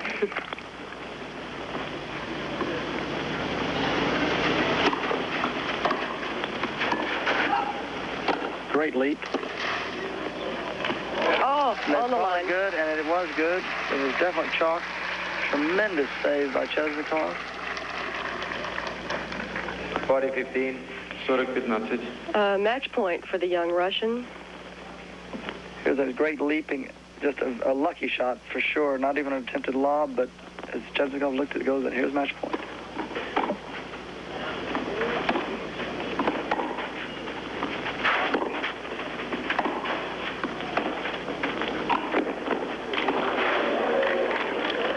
Good. That cord. Oh, great effort by Marian Vieta, but the game, set, and match. The men's singles champion of the Goodwill Games in Jurmala, Latvia, Andrei Chesnikov of the Soviet Union, 6-3, 6-2, 6-4. 6-3, 6-2. Well, it's all over but the shouting in the tennis competition of the Goodwill Games here in Jurmala, Latvia, and the competition was even better than I expected. In the men's singles division, the #1 seed, Andrei Chesnikov of the Soviet Union, was simply too good for the rest of the field. In the finals, he played the #2 seed, Marian Vieta of Czechoslovakia, but the third-place winner and the bronze medalist here is Brad Pierce of the United States, who plays his collegiate tennis at UCLA. Now, for the American women players, they totally ignored the seedings here. They came into the event considered to be perhaps the third best entry behind the Soviets and the Czechoslovakian ladies. Well, in the final match today, it was two Americans, Caroline Kuhlman from USC beating Beverly Bowes from the University of Texas. The medalist in the bronze medal category was Svetlana Parhamenko of the Soviet Union. It's been a terrific week for all of us, very interesting. It's been a challenge and a lot of frustration and a lot of smiles. We had 3 days of terrible weather. We played indoors, we played outdoors, but for all of our cast and crew people, some who speak Russian, some who speak Latvian, and those of us who speak English, we've had a terrific time, and goodbye to you from Jurmala, Latvia.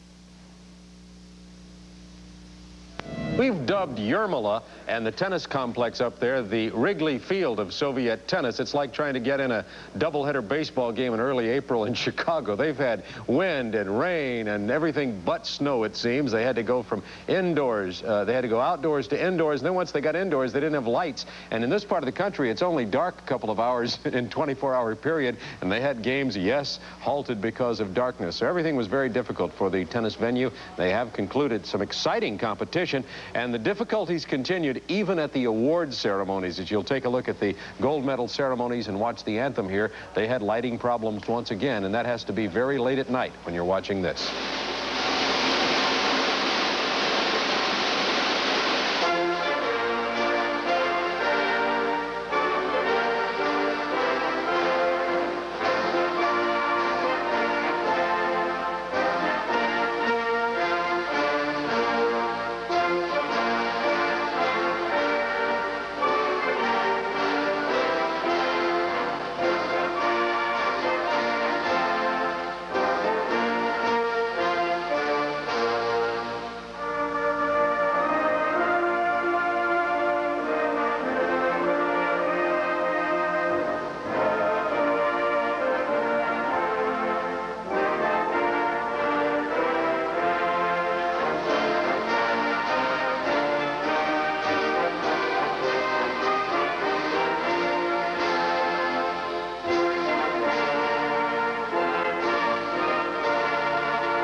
Even in the twilight, the American flag raising there with 2 medals for the United States in tennis. We hope you enjoyed the coverage up there with Barbara Estep from Jurmala. I want to tell you what's coming up this weekend. We have a whole lot. If you want to say Thursday begins the weekend. Men's basketball semifinals, United States, Brazil, USSR, Yugoslavia. That'll be exciting. That comes along prime time tomorrow. Friday, women's gymnastics continues. Then on Saturday, we'll be into the gold medal game of men's volleyball. Men's volleyball is a hot sport here at the Goodwill Games, and the U.S. men's team playing very well, but the Soviet Union and France also very good. And on Sunday, the gold medal game and the World Championship of Basketball. We've been bringing you that all week along with the Goodwill Games from various locations in Spain. In a moment, we'll continue with figure skating. Please don't go away.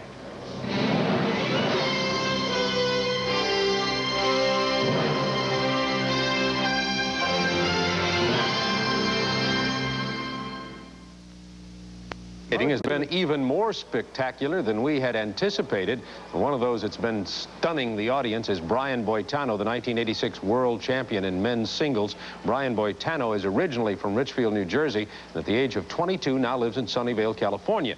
Began skating at 7 after he saw an ice volley show. And in a sport where athletes are likely to change a lot from time to time, Brian has had the same coach for 14 years. Here's our Goodwill profile.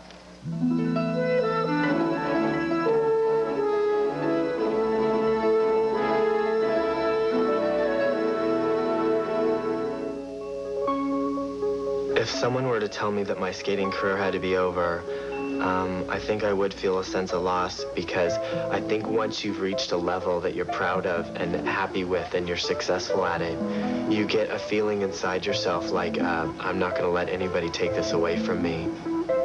My relationship with Brian has changed over the years. When he was little, I was just like a teacher. He did what I told him, when I told him, and he was very coachable. As he got a little older, I began sharing with him, listening to him. I'd say right now we have very much a 50-50 working relationship where his suggestions are equally as valid as mine. It's been 14 years, and it's much more than a coach-student relationship. She's one of the very few people that I can only trust. And that's in a way that I know that she's out for my own good, that she's a person who really cares about how I do. And there's very few people that I think anybody can count on like that. I would like Brian at the finish of his career in amateur skating, which will be 16 years of preparation for the 1988 Olympics, to feel good about himself, regardless of whether he wins a gold medal or doesn't get a medal at all. And if he practices well and skates well, then I feel that as a person, his justification and validation is a gold medal, whether he's given one by the judges or not. To be a gold medal person and a gold medal athlete would be my wish for Brian. I've trained harder this year as the national champion than I think I've ever trained, and I think it's helped me. A lot of people said, you know, a lot of national champions let the title go to their head and don't improve from then on. But I think it had the opposite effect on me. I think I improved more and worked harder because I had that title, and I want to maintain it.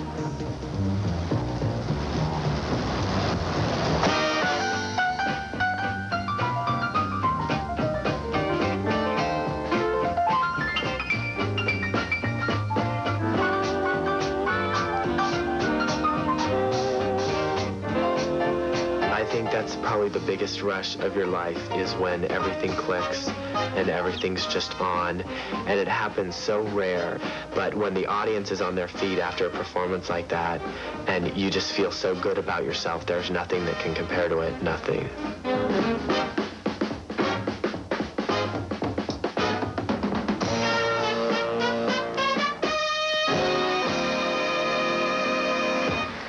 Here's the world figure skating men's champion, Brian Boitano, who lives in Sunnyvale, California, won our nationals also.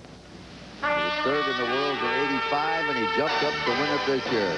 And he's going to do when the Saints go marching in.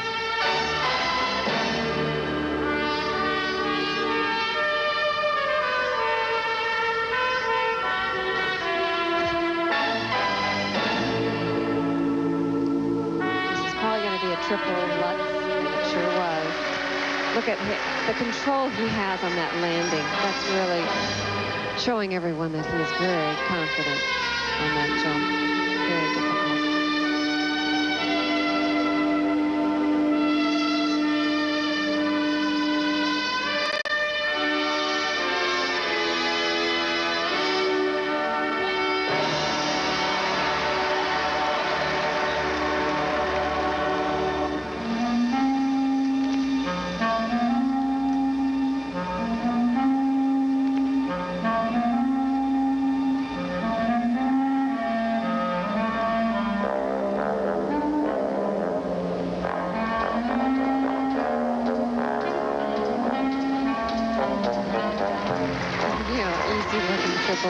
This man is like a machine when it comes to jumps. He just is so consistent.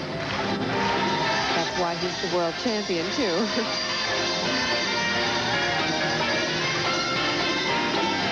They love the jazz over here. American jazz. They know it.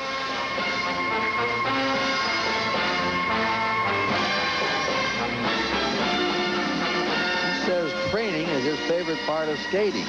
Yes, he is so motivated. You know, I talked to people at the skating rink where he trains up near my house, and they say he is always there. And he trains all by himself. He has his coach, Linda Lever, who's there inspiring him, but not all the time. He's there alone.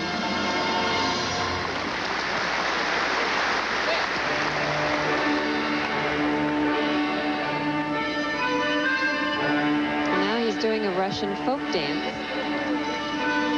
I was talking to Linda earlier about the choreography of this number, but they went to the San Francisco Ballet to find out if there was somebody that could help them. And they found a lady by the name of Larissa, who choreographs for the San Francisco Ballet. Her husband, Carl, does American folk Russian dances, so he helped him with his moves here. Right now, he's dazzling them.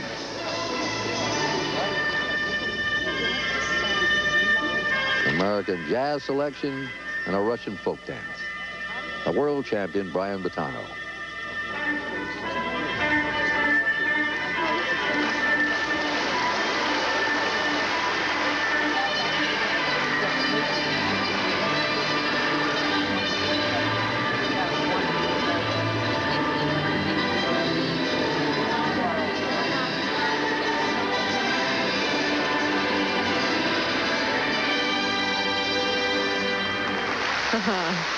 I think they appreciated that.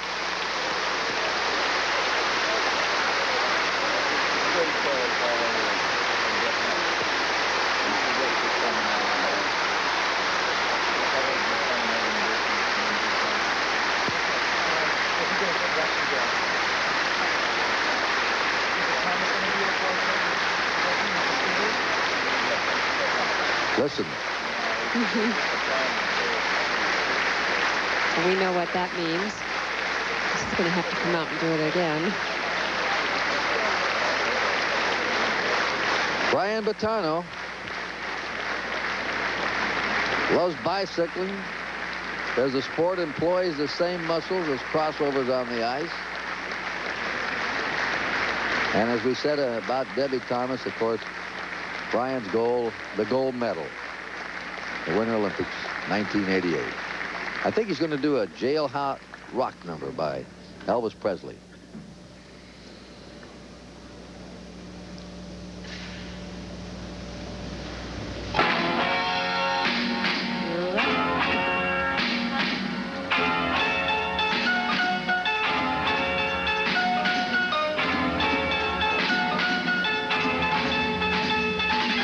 We're watching the #1 men's figure skater in the world, 22-year-old Brian Boitano. Look at this. That was a combination of a triple toe-loop, double toe-loop following.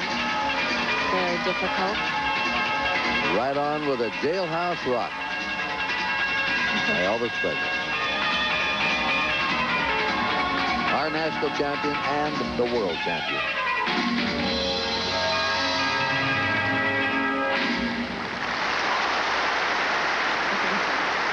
He started out in the national competition competing. In 1979, he was in 8th place. And now in 1986, he's in 1st. So he's come a long way. But he's had tough competition along the way. Scott Hamilton and Brian Orser of Canada.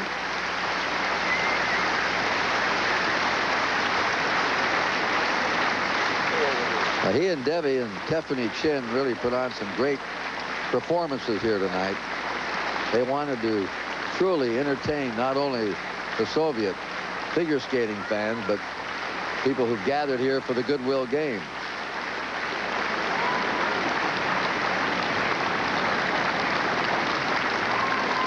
In other words, give them their rubles worth.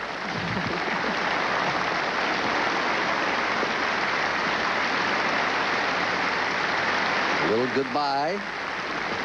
Our figure skater says, so long.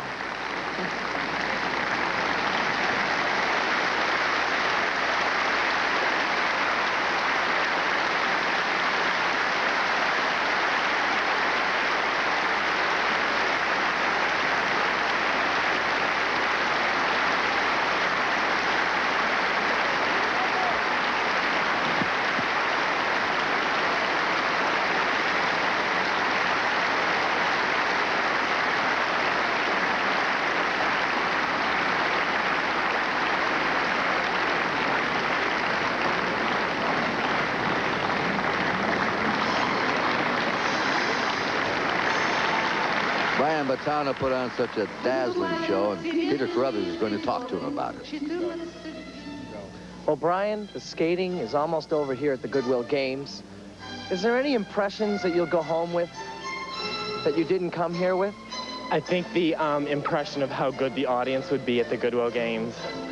I was so surprised at how receptive they were to new things and how the American skaters did, that they are just like an American audience. They received us as well as Americans have, and Russian audiences are great. That's great. I think they really appreciated your second to last number. It was was it Ukrainian or was it actually Russian? It was Russian, and I worked on it with a person from the ballet who was Russian, so I could get an authentic one, because I think the Russian people would have known if it was fake. One question, how do you jump up in the air, spin around 3.5 times, and land backwards on 1 foot? I mean, that triple axle is incredible, and there's only a handful of people in this world that can do it. What do you do to prepare for that? It's weird, because I think the same thing a lot of the time, and I look at people's feet and see the blades, and I don't know what happens. I think it's knowing your body and how it moves and practicing it over and over and just knowing what you do wrong and what you do right. Well, you're looking great. Have a good trip back. Thanks, Pete. You bet.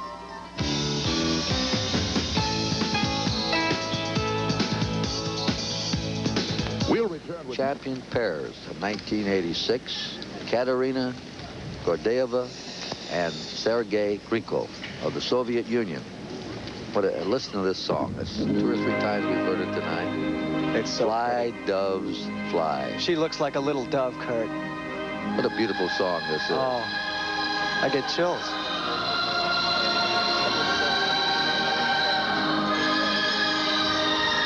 Katerina's only 15 years old, weighs 84 pounds.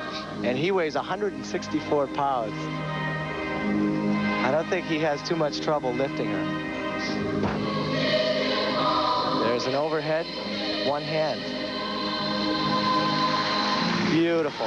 Nice soft exit out of that lift.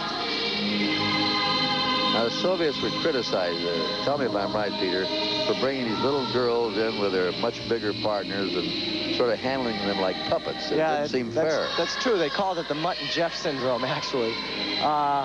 But these two are exceptional in that they're both very strong skaters. That girl can jump double axles and triple toe loops without a problem. What they were referring to back, here comes a throw triple Salchow. Oops. There's a technical problem with that they'll have to work on. He blocked her on the takeoff.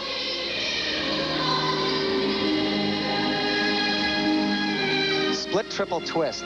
See how easily he handled that? That's where the strength and the size difference comes in. That can be really helpful. But they're still wonderful. I've got to get a recording of that song to take home with me. I agree totally. Katerina. Oh, she's so cute. Gordeeva. Look at that Sergei face. Grikov, the world champion pair skaters. You know, they were second in the European Championship, then won the world title. That's right. Came through when they had to. They sure did.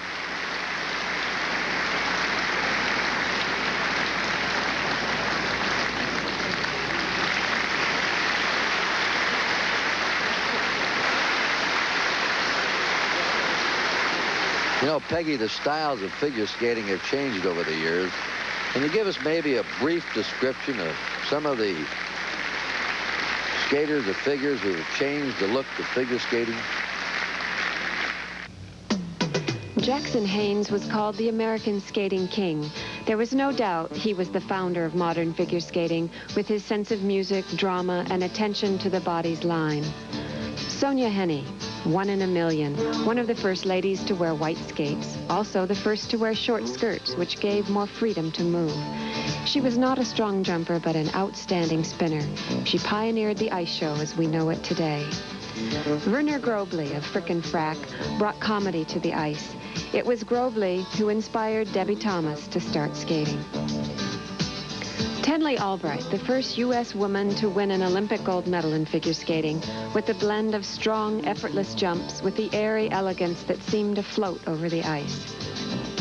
Taller Cranston never won an Olympic gold medal, but his very creative and unusual style opened the doors for skaters to display more emotion in their routines.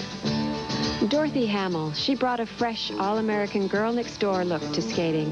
Her speed, wonderful spins, and her adorable haircut were copied by many to follow.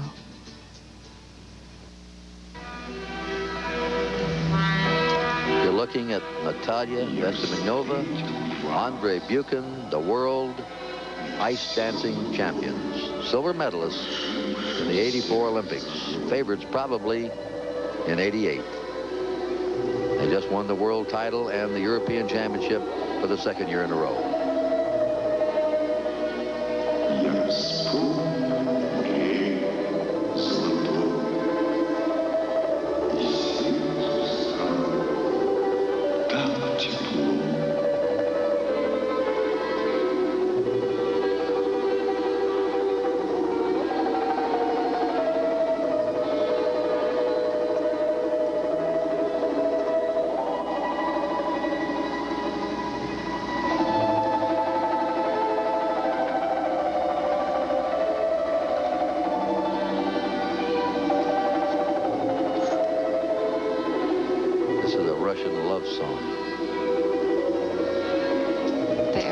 Expressive. Wonderful.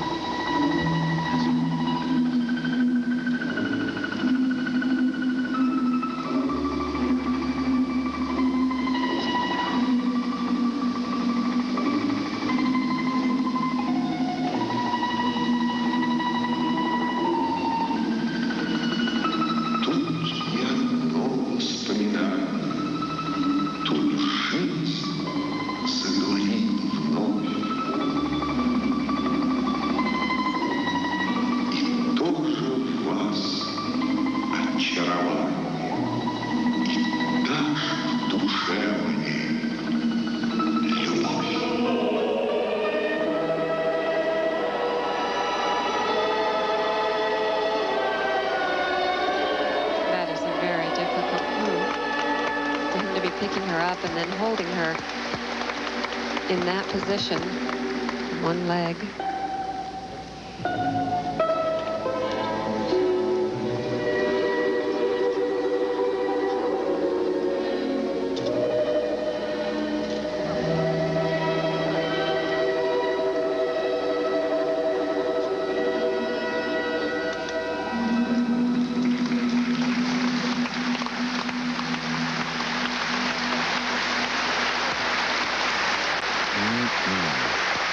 Pretty number. Great. Veseminova and Buchan, world ice skate dancing champions.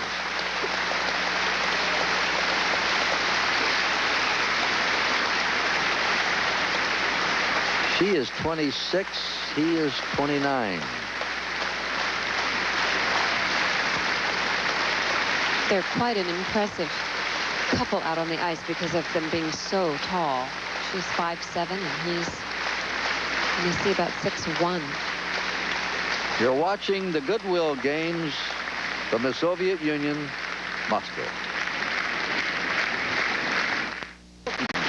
The Soviet, and they are going to do a number together, Peggy. I think they had a little practice this morning, and two great personalities here. Vladimir Kotin, who had 3 encores here earlier.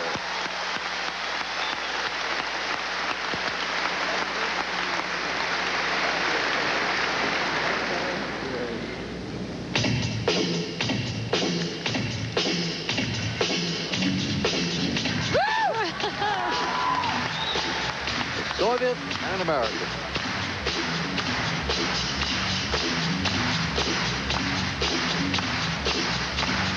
Listen to the crowd. They just worked on this, I think, just a little bit this afternoon.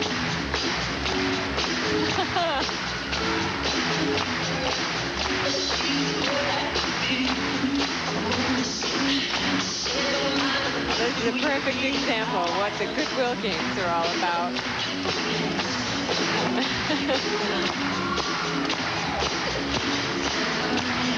Oh, this is really fun.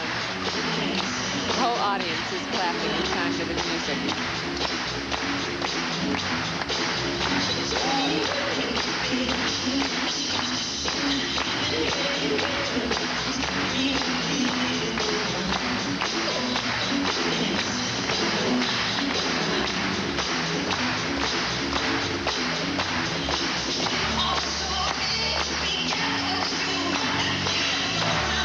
Little Michael Jackson here.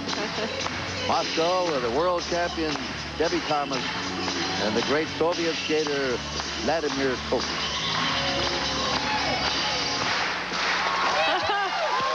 Oh, what fun.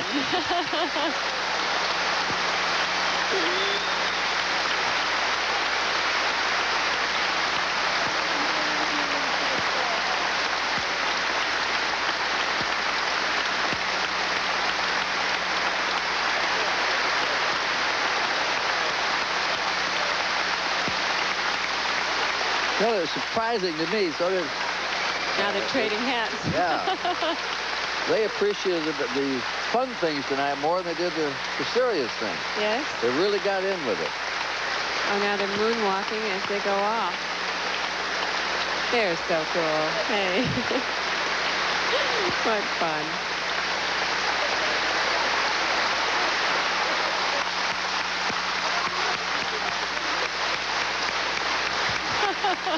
I don't think they're going to let them go. Well, let's find out about that special pair, Debi Thomas and Vladimir Kotin, from Peter Carruthers. Well, you two, I think that may have been the greatest moment of the Goodwill Games. How much fun was that? I wish I was out there with you. Anything. That was the most fun I've ever done in skating, I think. That was the most fun for you. How about you, Vlad? When we do this number, I know that she is a good dancer, but didn't know that she a good pupil. She takes all the movements very fast. He taught it to me. What's that? He taught it to me. I think the people here really love seeing the two of you on the ice tonight. How did you feel skating in Moscow with this beautiful woman, Debi Thomas? I love this performance, and I love this number with she. I think if you come back to America, you two ought to get together on the next tour. And then do it again. It was great. And your number, by the way, before that was wonderful. That was great. Do you want to say anything about that? I want to say sorry for the triple toe loop down there that I fell on. No big deal. I think this is... I did it too. You both fell. Well, you were just... I can't tell you how great that was on the ice tonight, seeing the two of you. Thank you very much. Thank you. Yep. Bye.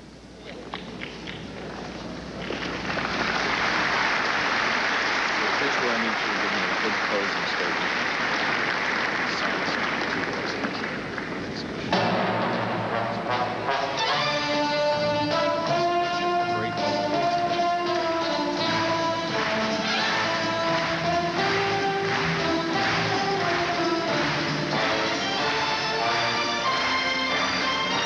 Now, the finale of the figure skating. And these are all the dance teams coming out in their partners. Now they're switching partners.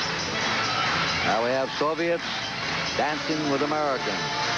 And the women's singles are coming out.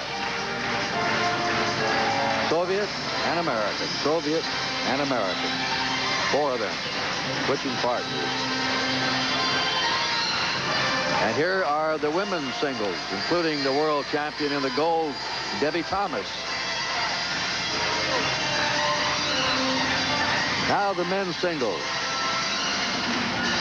Brian Boitano, the world champion, right in front of you now with the Russian vest on. And that's Fadeev, the great Russian skater. And here are the pairs on the ice.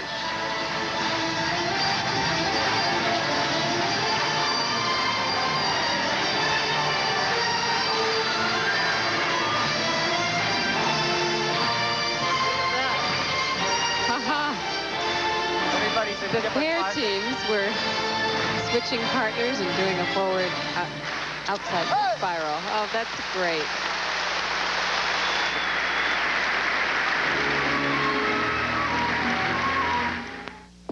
Great figure skating at the Sports Palace. Tiiffany Chin, Brian Boitano, Debi Thomas, and Vladimir Kotin skating together. What a wonderful symbol of the Goodwill Games that was. And, of course, the ice dancers, Annenko, Sretenski, Simonik, Gregory. It was a wonderful 2 days of figure skating competition. Gymnastics concluding today in terms of the men's individual apparatus exercises. I'll be back in just a moment with a final word. Please stay with us. Gymnastics today, it was a Soviet sweep in the men's individual apparatus. U.S. won gold in women's single. The Soviets won the gold in men's singles. Stay tuned. Skip Carey will be joining us for late night. See you shortly.